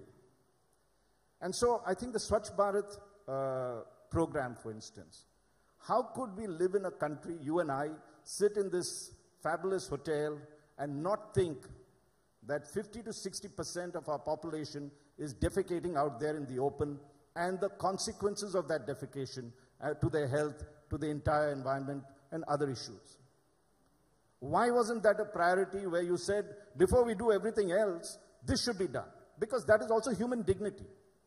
Apart from our women folk, apart from our own, would you like to go out and defecate or urinate in the open?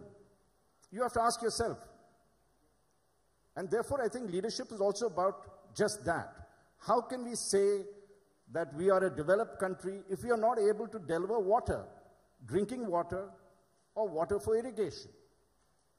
Where is that, purpose? Why did we lose our way on those fundamentals? Then if you come to health, all of us, here the privileged lot I would call it, have access to good health. Why wouldn't you want our countrymen to have the same facilities, maybe less in quality or not, I wish it shouldn't be that way, but access to that?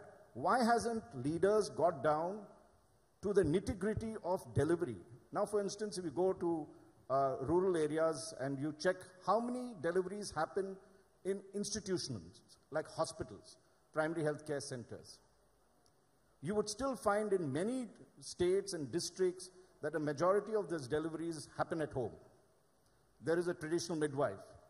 The percentage, fortunately, in the last 20 to 30 years has declined. In the 80s or mid-80s, when I went around, 8 out of 10 deliveries happened at home, and the tools that were used was a kitchen knife to cut the umbilical cord, ash to provide antiseptic for the umbilical cord, the region, and there was very little aftercare, despite having that many primary health care centers. So part of leadership is to see that the last mile delivery happens on a fundamental issue like that. Then take a look at education. The crisis that we face today of education. We have a very high, continue to have a very high dropout rate after the 5th or 6th standard, especially as we get to higher secondary. Barely 1 out of 4 students get to college. Then look at the crisis we have in terms of the mismatch between education and jobs. What has leadership done about that? We have now started the skill development, quite rightly, a very good priority. But where have we reached on that? So I think part of leadership is not only vested in the, the top leader. Leadership also means leadership across communities. Maybe a gathering like this, where you are able to then discuss fundamental issues that affect this country, even before we get to civilization. I don't think you can preach religion on an empty stomach. This is an old cliche, but it is a fact. Is that unless we deal with these fundamentals, where we are able to, as a community, as people, to empathize and not live in, isolated or secluded or exclusive or elitist kind of conclaves, us versus them. We have it, but they don't have. Unless we are able to empathize across the board and bring critical and develop leadership, not just at the top, because that then becomes a dictatorship after a period of time, is that all levels of leadership are critical in this phase. And just finally, before I pass it on, I know I've taken a little more time, is that I'm very, very encouraged by our young. Let's not forget, 50 to 60% of India is going to be, is 25, and we're going to have the world's youngest population, already have it in this man. And technology is the other big thing that has happened in terms of the way we are able to connect with each other. It can be a tremendous force multiplier. It can also be very negative, as we have seen in various fronts. But what is very encouraging is that, in fact, India Today, in our latest cover, we've celebrated 42 years of India Today, and we featured 42 millennials, what we call youngsters who are born after 85, 86, or that period, and right up to now, so they are either in college or just out of college, right, starting from the. And what we found was there was a great deal of individualism, a great deal of enterprise, there was a go-getting attitude, a can-do spirit, and when we featured these 42, all very young people, the person that we're putting on the cover this time is of a young girl who wanted to pursue climate change, and environment is another very big issue that we can touch upon later. She wanted to study but didn't have the money. She wanted to go to Antarctica to see actually how this thing, and we wanted to get into touch with the top researchers. She wrote a letter. He said, you can come. The top researcher said, you can come, but she didn't have the money. So she crowdfunded it through the internet. She said, I want to study this. How many people can contribute? Now the cost of that trip was about 12 lakhs. Immediately, within 3-4 months, she was able to collect large sums of money. She actually went down in June this year to Antarctica and fulfilled her dream, and now she's working on that thing. And if you see these examples, I think the greatest positive thing that has happened is we have tremendous energy in this country, particularly of the young, and they are, whether rural or urban, technology is the great leveler. Today, the cell phone is reached to the poorest of the poorest in India, and thanks to the Prime Minister, your Jandan accounts have also reached over there. Now, if you can harness these two and channelize, I think leadership is all about that. Bringing clarity in terms of what is necessary, then energizing people across the board, not just you doing it, across the board, building other leaders, and particularly the young in India, you will find that nobody can stop India. Thank you. Thank you, Raj. Now the issue is that why we have failed in 70 years, that too in providing basic facilities to most of citizens.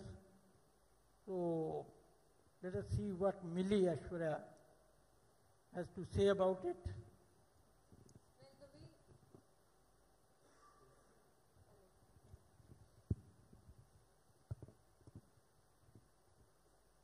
Good evening, everybody. Well, the way I thought I would approach leadership is about some key qualities that I feel that leaders today should have. They've had in the past, but what I would like to see in my leader today. And one of the things that I often think about is that leaders should be visionary. So we're talking about problems that are still not solved in 70 years. And I think possibly that is one of the reasons why these were not planned ahead in time, or there were not solutions found early on. So I think there are a lot of things happening now, and we are focusing on whether it's Swachh Bharat, cleanliness drive, or education, and doing a lot of work against discrimination. But I think a good leader has to be a visionary. They should be able to sort problems early on, see the potential of planning ahead and leading the nation or the company or their teams. I think that is very, very important for me. The second quality that I really want to talk about was a certain risk-taking ability. Risk-taking ability. Because I feel that if you are thinking ahead of time, you want to make change, there will be opposition. There will be a lot of people who will say that you will not be successful or you're not doing the right thing in the right manner. So the ability to take risk and have that certain amount of self-belief, I feel is really, really important to stand out and actually be the person who will make the change in the world. And I think the third point that I really wanted to talk about was also the ability to mobilize people. I think great leaders always have the ability, whether it's been Gandhi, or even for that matter now, Mr. Modi, they are able to mobilize a lot of people behind a cause, behind an idea, behind a dream. And people believe in them, and they walk behind them for a certain cause. So I think that is also essentially very, very important. In Penguin, in terms of the books that, we are trying to publish now, we are a platform, I believe. And we have to be really fair, not, be under kind of fear or pressure and publish all kinds of good content. And that is what, we are trying to do. So, ideologies are there. They will be there left, right, and center. I want to publish everything that has good content and has been researched and written well. And that is where I'm coming from. So a lot of young voices, a lot of things happening around issues, whether they're issues. We're doing a book on talaq, which we're going to publish very soon. So topical issues on politics, social culture, because I very strongly believe that art and books are a reflection of the society and what's happening around. And books also need to reflect that. So that is what we are trying to do. And in terms of leadership, I feel that if we want to be a leader in our own environment, in publishing, in books, then we have to, spear ahead with these ideas. Thank you. Milli has raised the issue, Desh ka neta kaisa ho? That is your wish list. Mr. Jagannathan, Can you answer Millie's question? देश का नेता कैसा हो? What should be the leader be like?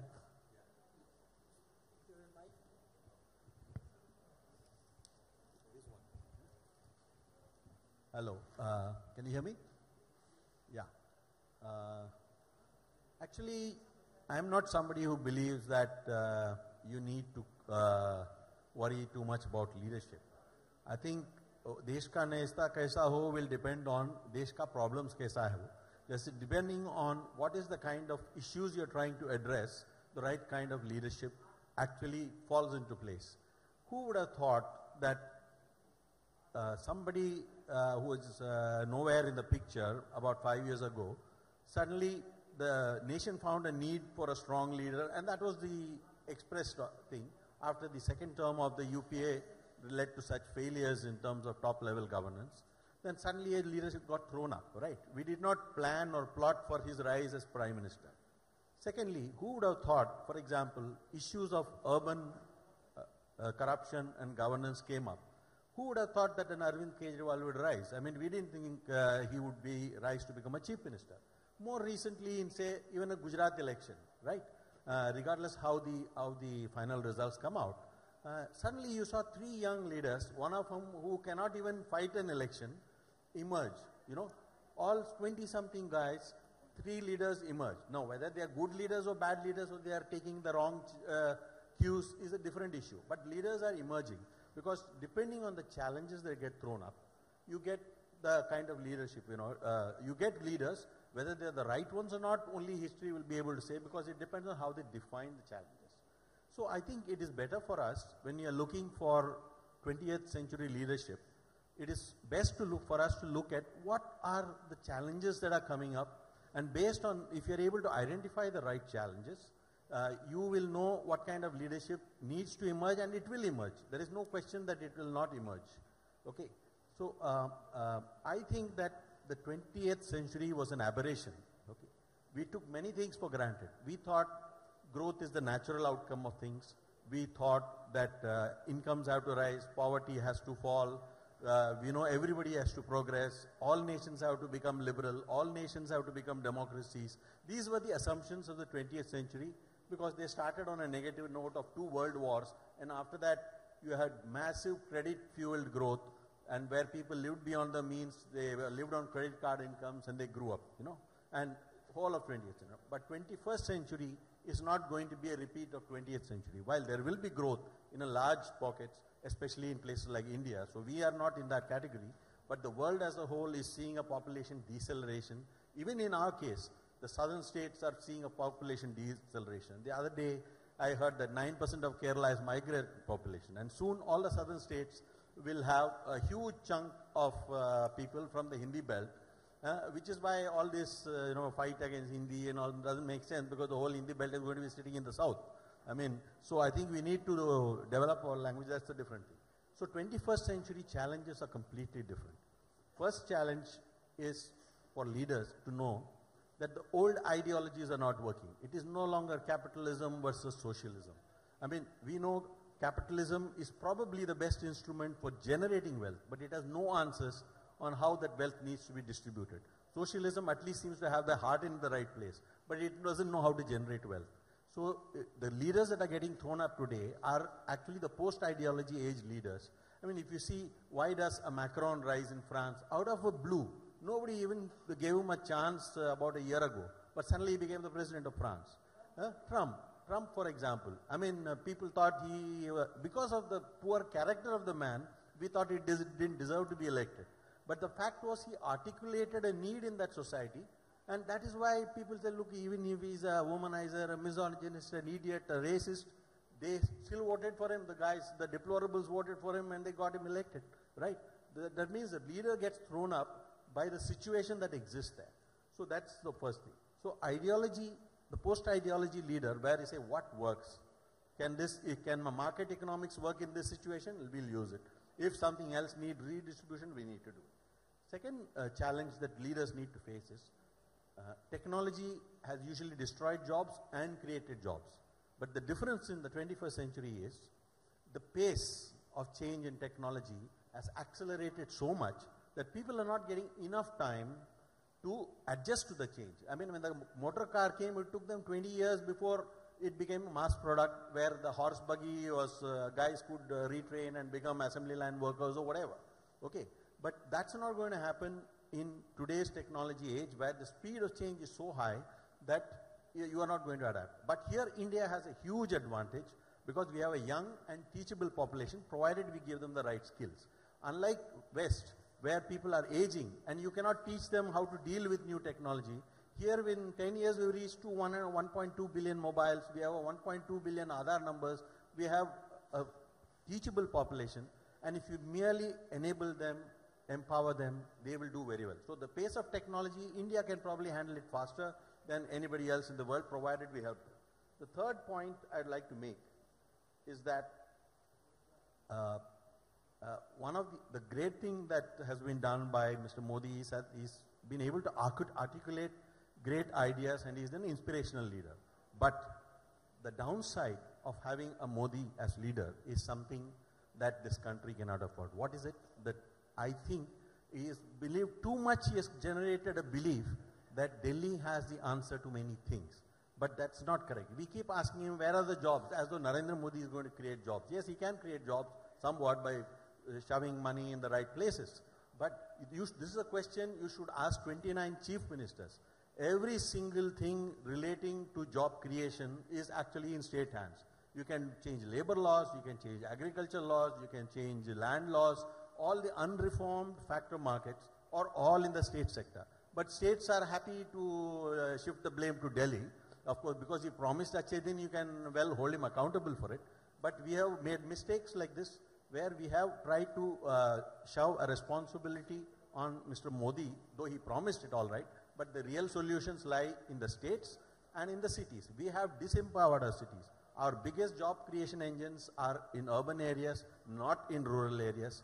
And this is one reason why I feel all our breastfeeding over rural thing is not there. They need support, they need humanitarian help at this stage to make the transition, but our answers lie in urban areas. So we need urban leadership, we need 29 chief ministers to deliver, and we need more than 100 good mayors to deliver who are directly accountable to the people to deliver growth in the cities. But the one mayor who has the power has been busy fighting with the center, that fellow called the Chief Minister of Delhi. So he is the one mayor who actually has real powers, and instead of focusing on the powers he has and delivering jobs and growth, he is focusing on what power he does not have. I mean, it is ridiculous, but actually the issue is you cannot have growth without urbanization, and India is technically 32% urban. I mean, in terms of definition, in actual terms, 54% or 55% are nearly urban. In fact, we are still talking about rural areas and things. Agricultural productivity depends on reducing agricultural people. That is, 45% of people are producing 15% of GDP. That means nearly 200 million people need to move out of agriculture. That's what we need to facilitate. We need a leadership that doesn't do breastfeeding about agriculture and say, look, we need to urbanize, we have to go fast, and that's the only way to grow. These are the challenges that are up ahead for us. And we need to focus on these. And the leadership that focuses on urbanization, we need a strong urban party. The BJP was once an urban party. Now it's trying to go rural and all that. But I'm telling you, the urban party that is created in India will rule India for the next 100 years. It is not the rural party that's going to rule India in future. So we need a leader who is urban, who is modern, who knows what the problems are in the rural areas, because rural productivity will not grow if you do not urbanize, because you have to get those guys off the land. That's the key thing. Thank you.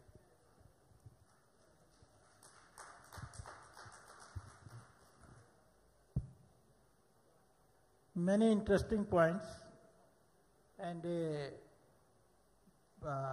prophecy also that for 100 years, who is going to rule for 100 years? Somebody from urban areas. Urbanized. For 100 years. Great. Good news for all urban people. Now, challenges beside the leaders. And then what are the challenges? Civilizational challenges are there. Environmentalist challenges are there.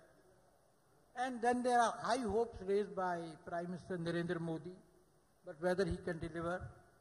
many interesting questions.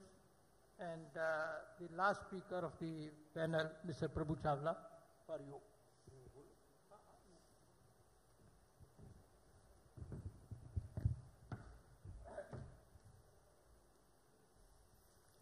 Good evening, everybody. Everybody is very serious. Let me make a little lighter comments so that everybody can laugh a little bit. We are talking about leadership, isn't it? Problem is that we need a leader who also listens. There are so many leaders here in the morning. When we have started coming, they don't want to listen to the masses. We were listening to them. Now all the political leaders are missing from the ground here. They have all vanished because they don't want to listen to the masses at all. That's the problem we are facing. That's the question we have to raise now. Question is, I've heard about 38 speakers since yesterday. I have attended every session. And that what bothers me is, the whole narrative of leadership has changed. I have been in journalism for 40 years. I taught economics 11 years in Delhi University. I have taught different kind of economics. And Dr. Manmohan Singh was one of my teachers anyway. So what economics I am seeing is all kind of different economics. It means the economics I was taught, that has become totally irrelevant. And the leaders are now speaking more economic language than the language of their own country. So what do you want for political leadership? Out of 38 speakers, including the panel before us, 5 of them were sitting here. I don't blame them. But they were discussing only market capitalization, this, that, everything else. No, देश का भाव बदल गया है, देश की भावना बदल गई है, देश की भाषा बदल गई है कि पैसा, पैसा, पैसा, पैसा और देश का नेता वही होगा जो पैसा लाके देगा, कुछ और नहीं देगा. Is that the kind of leadership we are looking for? जो नेता पैसा लाएगा वो हमारा नेता है, बाकी कुछ नहीं है, किसी जमते तरीके से आ जाएगा. We want a leader, India, ancient India, the golden India. Do you know any names? If at the eve of independence, if dollar was equivalent to a rupee, now it is equivalent to 70 rupees. If they take the price parity, even then it's 14, 15 rupees. There is no leader. Country was led by its own citizens. Every Indian was a leader in itself because whichever field he was. So India was a country where every citizen was creating wealth for its own country. We have to create a leader who can make Indians to create wealth. अब क्या हो रहा है? Because before that, I was little taken up by this. I would say, I'm not a leftist. I'm a nationalist Hindu. I was taken aback by the sentence with the slide he started. I noted it down. Which he says, one Mr. I forgot his name.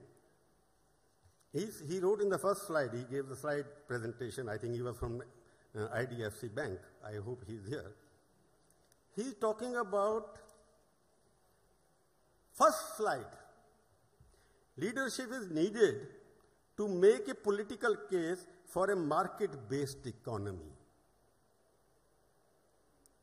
Is that what kind of leadership we want for 21st century?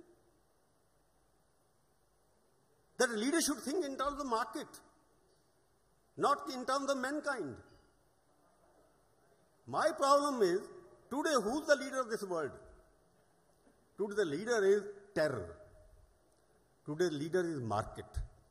There's no political leadership, there's no statesmanship. Terror is dictating the term how to behave ourselves. He's unknown face, everybody is a terrorist, which is known to them. So leadership, I need a leadership who can replace this terror and market-led terror, money-minded market here, so that everybody gets the equitable distribution of wealth that's happening. Everybody is lauding about economic reforms. Somebody is talking market capitalization gone up and whatnot. What is the result? 1992, I was the editor of Indian Express at that time. We carried a story on the front page on the eve of budget, or after the budget, that Dr. Manmohan Singh has fulfilled 26 conditionalities which he has given in writing in advance to IMF. That means IMF dictated that you would do this 1, 2, 3, 4, 5, 6. All the 26 conditions, what kind of economic policies we will follow, IMF decided, not we. And the furor in the parliament, I got a scolding from Dr. Manmohan Singh, who was my teacher. But since then, what has happened? What has happened? 58% bottom people, 58% of the Indian population, 58%, their growth, their income has growth in real terms by only 59%. And what happened to the top bottom, first percent? Their income and real worth has gone by 580%. Is that India we are talking about? Look at the capital gains tax. We are trying to develop, because I am putting in the word market-led economy, we want to, at the time, political economy which are led by the markets. You are saying capital gains we will not pay. All the capital, the personal wealth of various people that have gone up, the promoters we are talking about, somebody was talking in the morning. 10 lakh crore rupees of bank loans have gone because if you look at the net worth of the individuals who became broke, the company was sinking. What happened? You don't pay capital gains tax. After 3 years, you manipulate the market, you sell your own script at a higher rate, and then vanish. You don't pay a single rupee of tax on that. I've seen people, even in this year, people I know who have made 1,000 crore rupees in 1 year by selling only stocks and not paid a single penny of income tax. I know 25 people, but nobody talks about them. Is that the leadership going to encourage?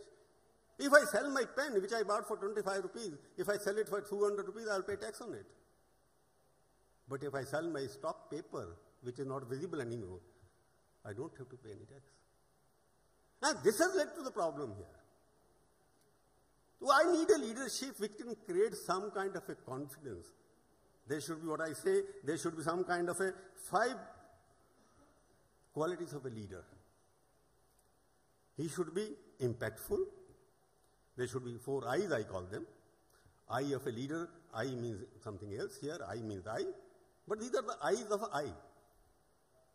They should be impactful, influence, inspire, and innovate. I see the religious leaders sitting here since morning listening to everybody. They have the tolerance to listen to everybody else. The leaders, if you're talking about, he should be able to innovate things in terms of future. If Vivekananda is known today as a lesson because he was a 40-year-old when he died. He made a lecture in 1893, still we remember him. Why? Because he made a statement which was not time specific. Leadership, if you are talking about leadership, which is valid for 21st century, if it has become obsolete in 22nd century, I don't consider him as a leader. Leader must leave behind something institutional. Are we talking about institutional building or individual building? So I would say that the choices are that the leader must get out our money-minded, market-led politics and terror-led politics here. Trump and Modi, for example, these are 2 examples. Both were not wanted by the elitists of their own country. One was rich, one was very poor. He stood from the ground. He was subjected to all kinds of humiliation for the past 20 years when he was the chief minister. Almost did people try to put him in jail. Here was a person who was living in palaces, but became a darling of the masses. Obviously, the countries were looking for not kind of a liberalism or markets and whatnot. They were looking for a person who will be decisive and take a decision about the future. People may talk about Sanjay Gandhi, for example. I consider Sanjay Gandhi as the leader who thought of the future. His 5-point program, which we are talking about, that he spoke about a 5-point program, tree plantation, dowry, caste system, elimination. These are the things which will make a leader survive for many years. For example, Modi was the first person who thought of something which will be remembered if he implements that, if he survives in that doing it. So that is not a plan which is going to be implemented in 21st century alone. Bharatvarsh गंदा है. उसे पहचाना इस बात को कि India के बाहर जाओ तो लोग कहते हैं गंदा भारत है. First slogan he gave, स्वच्छ Bharat. It is not being implemented the way it should be implemented. Making India Swachh Bharat, you are leaving some kind of a legacy behind that 20, 100 years from now, India will be much cleaner than the rest of the world. He spoke about Beti Padhao. Because that he knows after, if the Beti padhti hai or participate karte economic activity mein, that will raise to the standard of life. He spoke about digital India. Everything he spoke about, but the question is, that is the leadership. Not that ease of doing business. Yes, it's a good thing. It is meant for ratings. Moody की rating बढ़ जाएगी. Moody की rating तो बढ़ेगी जैसे कोई दूसरी सरकार आएगी तो उसकी rating भी बढ़ा देंगे. वो तो उनका तो depend करता है. Therefore, money-minded people, they only survive on that way. A leader, Indian leader, I am looking for a 21st century leader who is going to look into permanent problems, social problems of India. He must produce a healthy Indian, he must produce an ethical Indian, he must produce an honest Indian, he must produce a family-bound Indian. That is the Indian I want, and that is what it will become a सोने की चिड़िया once again. Bharat को सोने की चिड़िया दोबारा से बनाना है, उसके लिए मेरे को मार्केट नहीं चाहिए, मेरे को फ्रीडमेंट नहीं चाहिए वहां से आकर के. मेरे को बैंकिंग रेजोल्यूशन के लिए कोई कमीशन नहीं बनाना है, बेल इन बेल आउट करने के लिए. I want to create, अभी भी अगर 50-70 साल के बाद अब अगर आप शौचालय बना रहे हैं, which is one of the great mission of Mr. Modi, these are the leadership qualities. But implementation नहीं होता है उसका. If you want to change fundamental system, equitable distribution of wealth, if people have grown so much, I know the capitalists who have gone, capitalization इतना हो गया. I want to know how much tax they have paid to the country. If some industries have got 80,000 crore rupees cash in personal name, and his company owes about 2 lakh crore to the banks, how much tax did he pay for during the last 25 years, the income tax? No economist, no journalist writes that. So I want a leader who can connect with the common people of India. How much capital formation is done by these people who are investing this? Manufacturing is down to 16% of the total thing. Agriculture is down to 16% of the capital formation. In economics, we were taught 3 stages of economic development happen. Then a country goes from agriculture to manufacturing to tertiary sector, which is services sector. India is perhaps the only country which is not still a developed country, where 57-58% of the GDP comes from services, and which is wireless. The stock exchange market has gone up from 1,200 in 1992 to 33,000 now.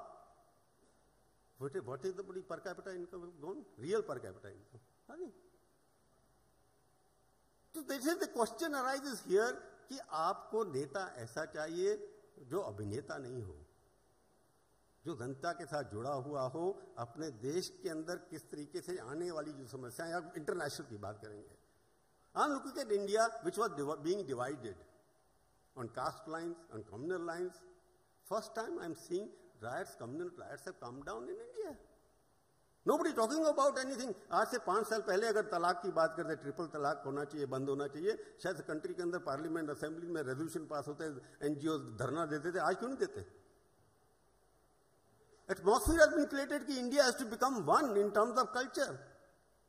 आज triple तलाक जो विरोध करते थे वो भी they are also welcoming की होना चाहिए. Other thing Kashmir people are talking about it. Still there some kind of a डर होता है कि 370 एबॉलिश होना चाहिए, होना चाहिए. Integrity of India is a nation problem. Kashmir is a problem for India for the last 50 years. Because of the Kashmir, we are spending so much money which is waste. A Neta has to bring Kashmir back to it by unpopular decisions. Somebody is talking about a good leader is one who takes unpopular decision in the interest of the better future. You have to sacrifice today to make a brighter tomorrow. I need that kind of leader who is willing to be unpopular today so that the country remembers him for future. That is where I will leave it here. Rest with all. Thank you very much.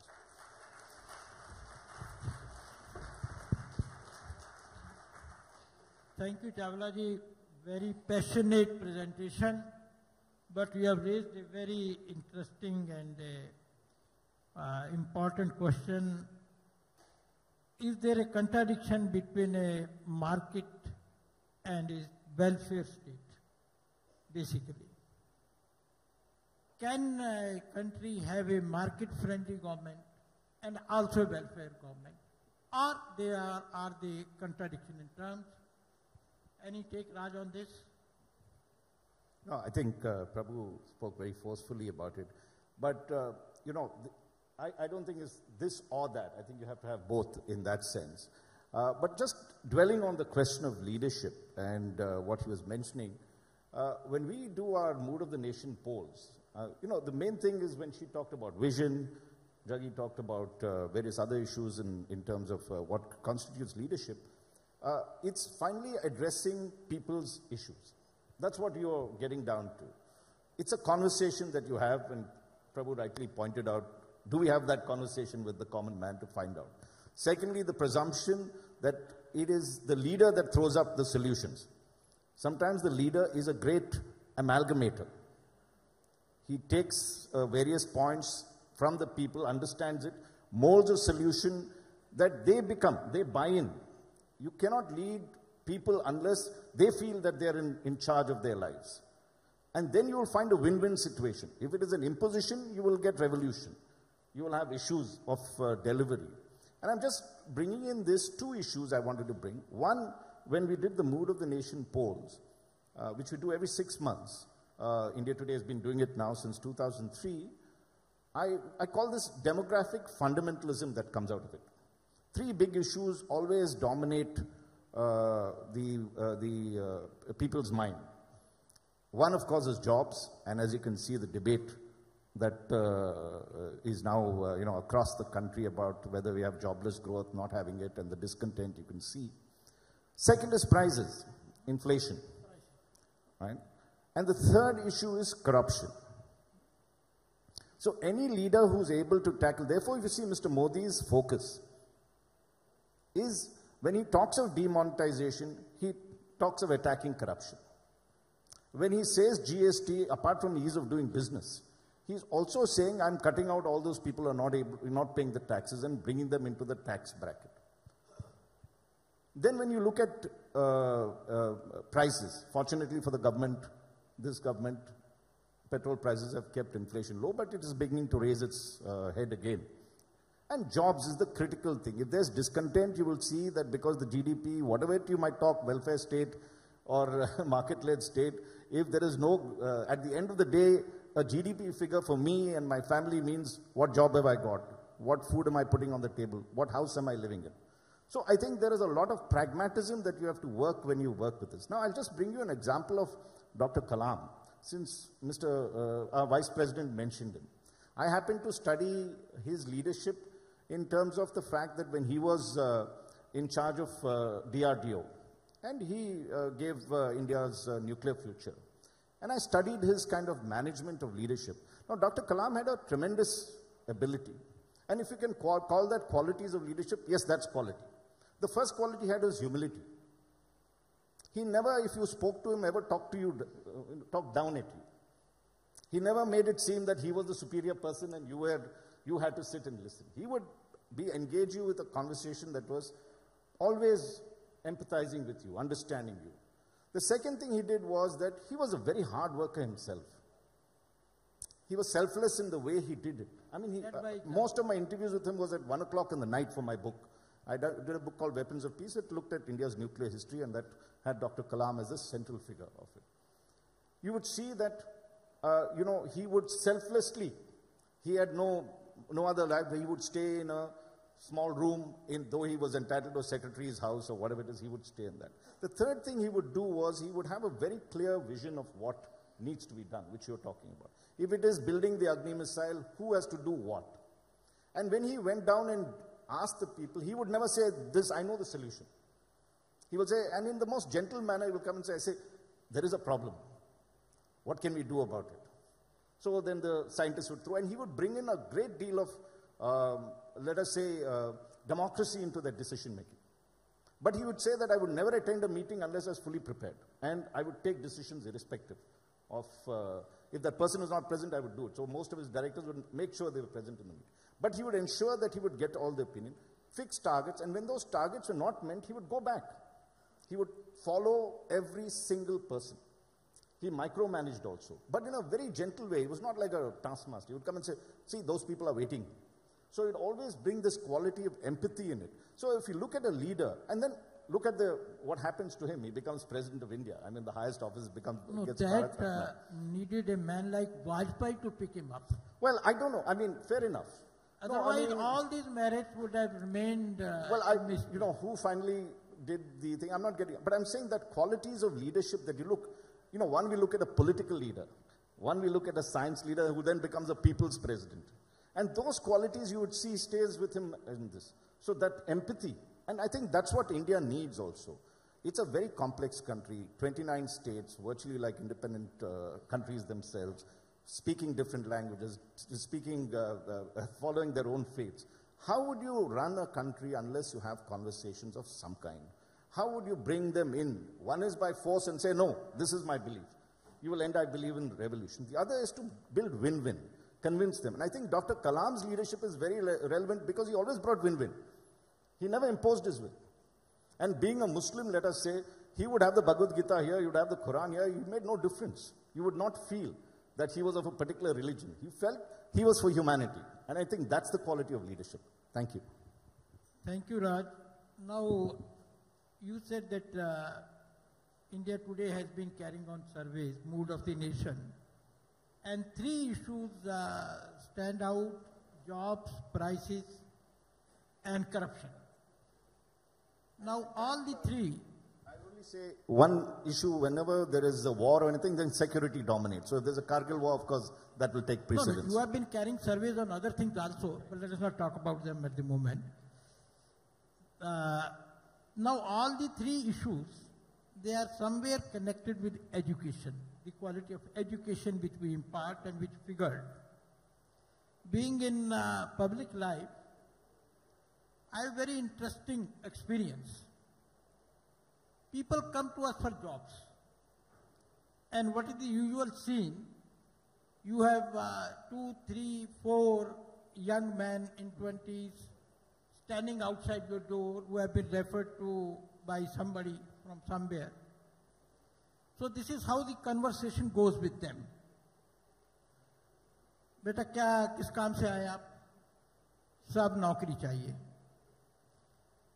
बेटा क्या काम करोगे? सब जो भी कहेंगे. Very good. बेटा driver का काम कर सकते हो? सब ड्राइवर का काम तो सीखा नहीं. अच्छा. माली का काम? नहीं साहब, माली का मतलब यू कैन मेक आउट कि he doesn't want to soil his hands. मिट्टी विट्टी का काम नहीं करना है उसको. खाना बना सकते हो? नहीं साहब, दाल चावल बस, और कुछ खास नहीं आता है. सफाई करोगे? नहीं साहब, सफाई वगैरह तो नहीं करेंगे. तो बेटा क्या करोगे? जो आप कहेंगे. जो आप कहेंगे. So we have produced an entire generation, particularly in Uttar Pradesh and Bihar and many other parts of the country, which is not unemployed, which is unemployable. It's very difficult to find them jobs because they are not trained for any job. And thanks to the politics and competing populism, they have a sense of entitlement. Their aspiration levels have gone up. But correspondingly, their job capabilities, they have not. And that, I believe, is going to be a major challenge for the leadership in the years to come. Now, Jagannathan has been looking very... Would you like to comment on any of these things? See, the 3 issues that he flagged are exactly the ones that leadership has in the jobs. Then what was the other thing he said? Inflation and prices and corruption. And corruption. We are not defined any of them properly. So we think corruption means 2G and Colgate, whereas that's not the corruption that people are actually talking about. He's talking about the 10 rupees you have to pay to get past that doorman into the government office. He's worried about the 500 rupees bribe you have to pay to the RTO in order to get your driving license. You know, those are the corruption things that really bother people. Whereas we think if we deal with 2G and those scams, those of course need to be dealt with because that's about loot of taxpayer money. That's different. But the corruption that people talk about is this. And these are things that can easily be solved by technology and other things. And leadership needs to, and that's where we need to take every state in that. When it comes to the first thing, jobs, again, we are not defining the problem properly. India has no jobs problem. At the right price, everybody will get an employment. Say if you come to any city, there is no shortage of jobs that pay you 5,000 rupees a month, but you can't live on 5,000 rupees a month. Huh? So as my friend Manish Sabarwal of Team Lease says, we have a wages problem, not a jobs problem, which means even they want to come to a city and work, but they want a job that pays more than 10,000 or reaches probably 15,000. Then, because aspirationally you're looking at higher incomes. Huh? In that sense, I would say Modi's priorities are right in terms of, see, you cannot achieve that kind of salaries with informal labor.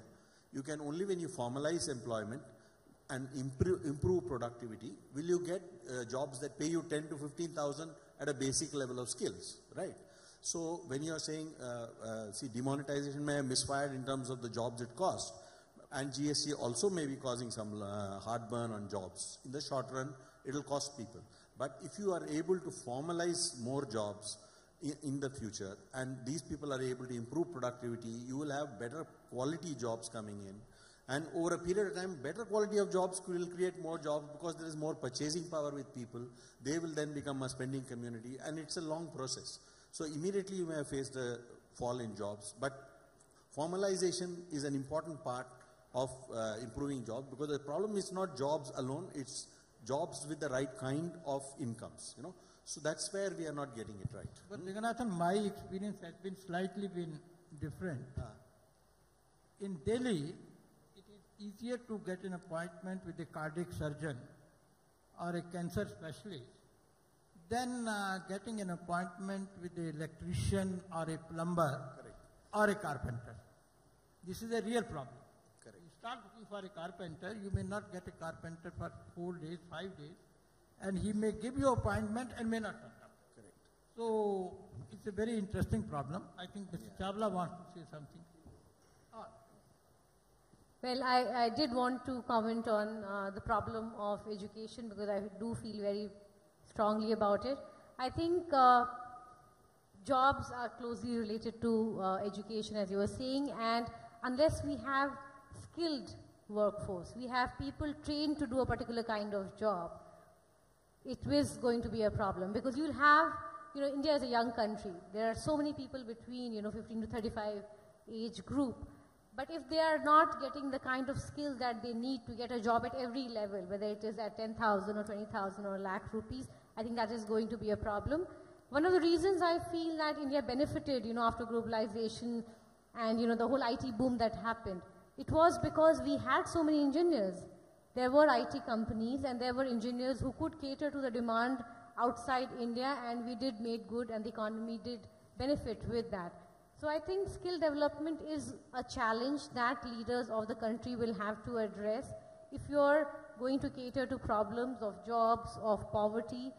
The other aspect of it is also, I think the Prime Minister also spoke about it, about a lot of girls dropping out of schools, because there's not enough, or there are no toilets or separate toilets for boys and girls, and then they just drop out of the school because of that. And that is a loss, I think, to the economy, to the workforce, because even if they want to get educated and eventually be part of the economy and contribute to the income of the country and the GDP, they're not able to do that because there is not enough infrastructure. So I think these are problems that need to be addressed and will create a lot of impact in the long run and short term as well. Interesting point on skills. Mr. Tavla, I'm question answer. I'm going to go for a big picture again, because we're coming back to jobs and money and basically dal roti makan ki baat ho rahi hai. Question is, today if we don't get carpenter or a mason, and we talk about UPA says we grew at 8%, somebody else says I grew at 12%. when you're growing at 12%, you must anticipate what are the other things to be developed. But obviously, country has grown 12% in terms of stock market, in terms of capitalization. And the facilities are available to only them. Therefore, the middle class, lower middle class people are not getting the facility which is to be available to them. As you spoke about something, look at the girl who was given a bill of 17 lakh rupees in Delhi hospital. So that is what is happening. Because we never looked at what else is required for that kind of development growth. Because you don't have the medical facility, all the PHCs are closed. I did a story in 1980 of the public health centers. They were opened with wealth and fair, they were all closed. So when you talk about PPP model, everybody is promoting. What happened in the PPP model? Question is, we need a leadership who thinks of what India needs. How India's health system can be improved. How India's education system can be improved. We're talking about big India, new India. We're spending $9 billion of money for sending our children abroad for study. $9 billion, which is half the education budget of India. Everybody spoke here. I don't want to say it. Out of 6,000 IAS officers, and last 5 years, 700 secretary to the government of India, 430 are their sons and daughters studying abroad. Who are paying for them? You have the system now, even now I'm talking about that we are looking for foreign solutions from Indian problems. That is what bothers. It happened in 1991-92. This Financial Responsibility Act which is happening, it is the outcome of 2008 financial crisis in America. It was a bailout for them. American taxpayers thought, why should we pay for? Because the Americans don't save in the banks. They invest in the funds. The money was paid out of the taxation system. Therefore, the bailout was saved. Now say bail-in. Somebody was saying, no, nothing happened. Bail-in means that your money which is lying as a saving in the bank will be converted into shares of a losing bank. This is a foreign solution not applicable to India. So therefore, what I'm trying to say is that you must look for a solution. Leader must look for Indian solutions from Indian problems. What is happening? That systems have been controlled. You have the Planning Commission, you have the Niti Aayog, you have the economic advisors. None of them have gone to Indian economic schools. They go there and bring it here. And it is expanding like a wildfire. And they speak the same language. 38 speakers I've heard. I can attend various wiki sessions, CIA sessions. All of them speak the same language. And same language is totally the language not of the nation, but of the market. The market-led economy cannot solve the problem of this nation because it's a nation of variety. It is a nation of, it speaks various languages, it speaks various cultures, it lives in villages. 52% people are not beneficiaries of the network. So therefore, I need a leader who thinks India first, not anything else. That is what it is. Balbiji, I just wanted a quick point sure, please. Well, he has moved said that neither Marx nor market have solution to Indian problems. So Indian problems need Indian solutions. No, I think that's a good point that Prabhu raised. And when I was listening to what he was saying, I mean, if you had to boil down leadership, and I started with my opening remarks that, the ability to make the complex into the simple, is that the three words of leadership, I believe. It's simplify, simplify, simplify. Once you're able to break down every issue, you're able to solve it. And I'll just give you an example. We've started with India today what is called, we used to have the state of the state, which was the national ranking of states based on key parameters of development. We then decided that we now need to move away from just a macro level to a micro level. And so we started what is called the state of the state, where we took the district as the focal point. Anything that happens in this country is all happening in the district. If your district leadership, that's the other point I made, if you do not have that low-level leadership, when I say low-level means at that level, you will not be able to, even the best of central leadership will not be able to deliver, as Jaggi pointed out. He is the Prime Minister of the country, but not the Chief Minister of every state that is there. So when we looked at the district level parameters and the change that you can bring out, apples for apples, Jaggi, you will see, when we compare education of, say, in Odisha, we are comparing it with Gujarat, you can make the same comparisons. We find remarkable things if you just boil it down as to what makes the difference and actually implement it on this. And I'll give you an example. Why does Mr. Modi get re-elected all the time in Gujarat? he would have delivered, if you see across, on key parameters that constitute Vikas in this country. Take Mr. Naveen Patnaik. If you spend a couple of days with him, all he does as Chief Minister is actually sit with his bureaucrats every day and say, now you show me the progress. And he will get into issues like, what is the construction labor if the woman is pregnant? What salary will she get? We don't bother about that at this large level. We always think that, oh, this is a problem that these people should do. When your top leadership gets micro, as Mr. Modi does, in his review that he does now, I think Pragati or whatever the acronym that is now coined for it. It is that, I think, that is key. You identify issues, you boil it down, you simplify it, then you follow. And then you get people to execute it, not you. You'll fail if you do. And just take a look at what he does when it comes to winning Uttar Pradesh. What is one of the key factors that all of us talk about as journalists is that he delivered an LPG cylinder to most women in that place. That revolutionized, people said, "Arey, there's something that has happened. Toilet for women." These were tangible benefits. So if you ask me as a person, as an electorate, I ask my good friend Suresh Prabhu is associated with this. And I used to be editor-in-chief of the Tribune. And I used to travel from Chandigarh to Delhi regularly by the Shatabdi. For 5 years that I was there, I found no change. So when Suresh ji took over, I said, Suresh ji, the only way you will say that you've done something for the railways, if I have to compliment you, is please change the menu. Or please change something in that for me to see tangible change that you're a railway minister. So I think that is the key at getting down to a micro level of development, delivering on key factors, boiling it down. Vision is good, but vision means what is your vision? At the end of the day, the first thing you have to do is be human and deliver the fundamental necessities. Then we'll talk of civilization, then we'll talk of other things. Okay, now I think we have time just for 1 or 2 questions. So, any questions? I find a couple of hands at the back. So, gentleman in the white shirt, huh? Which one? White shirt. Please reach the mic to him.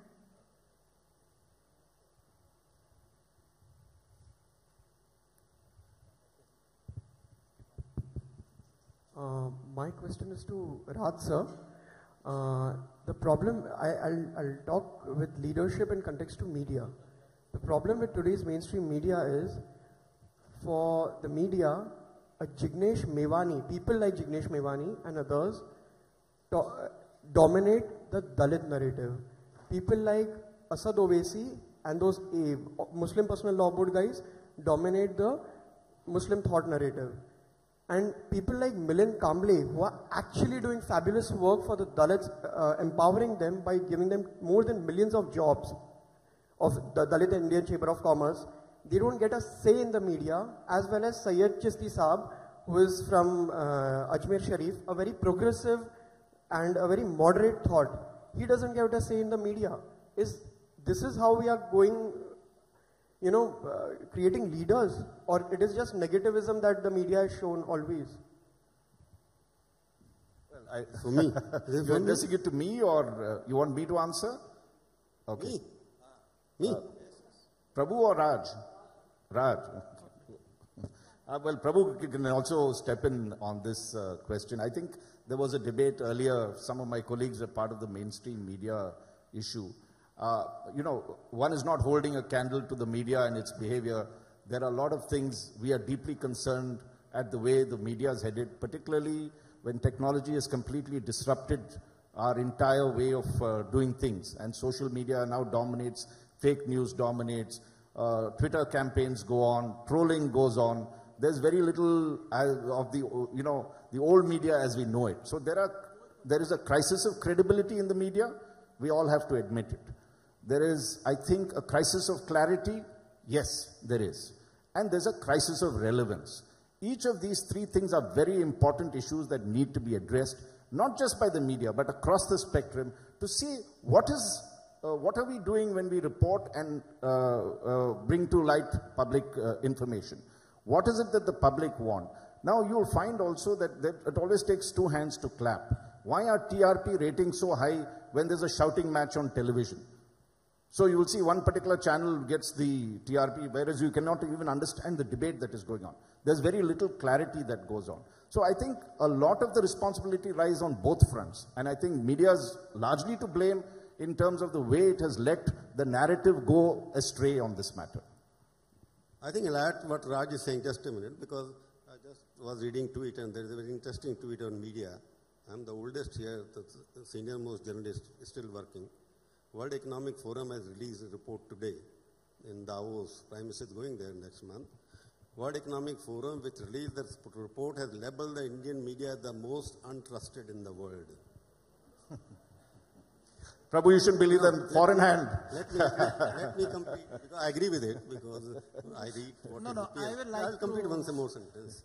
Because this TRP business which everybody talking about, other facts which I can share because I'm the outgoing sunset journalist. Viewership of TV channels for news has gone down by 49% for the last 1 year. Readership of English news magazines has gone down by almost 90% for the last 1 year. So don't go by what we write. Take it and entertain yourself. That's all. Thank you.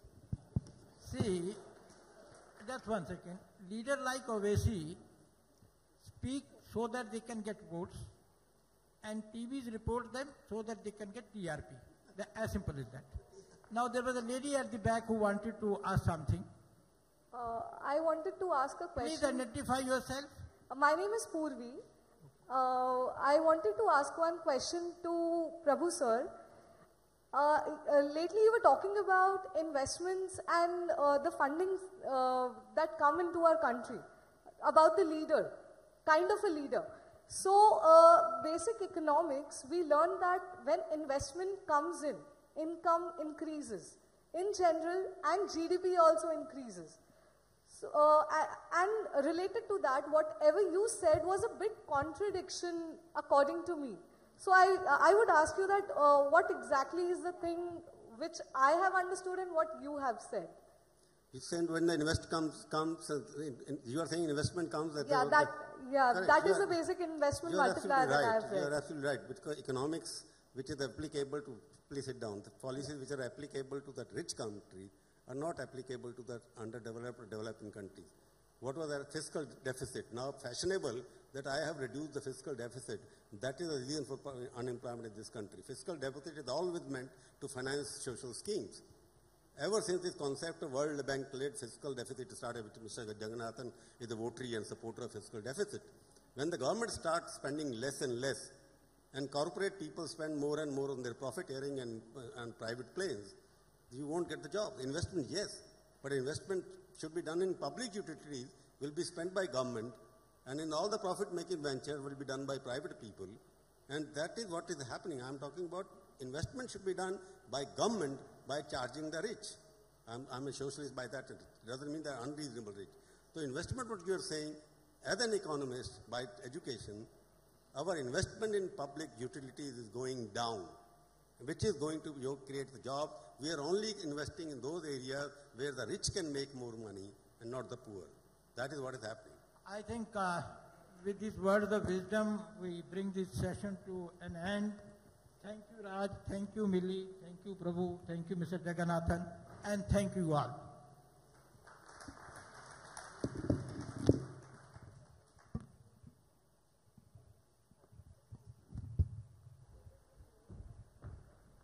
So please stay on the stage. I now request Shri Balbir Punj to facilitate all the speakers for today's evening.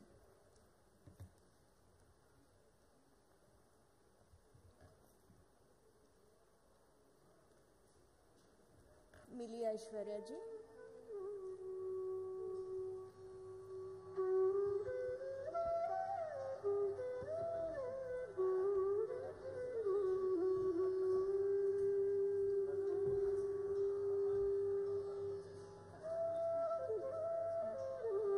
Miss Millie Aishwarya ji.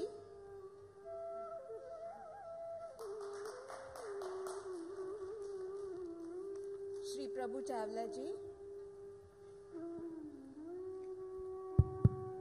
ताली बजाने के मौके पर अगर कंजूसी करें तो अगले जन्म में ताली बजाने का काम मिलता है।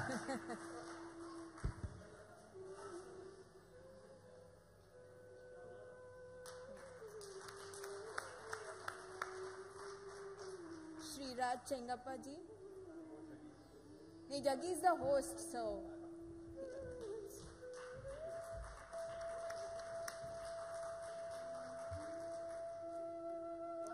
Yeah, Raj Chengappa ji, one more.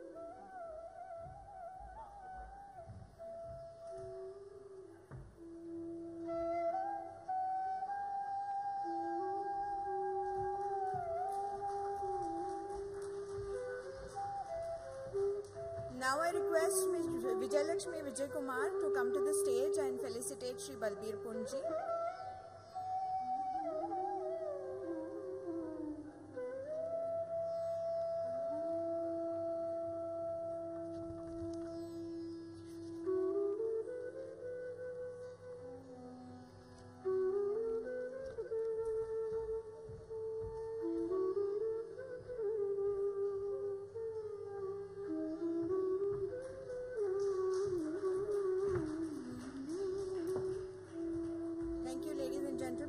For the next session, the MC is going to be Dhruv Katoch.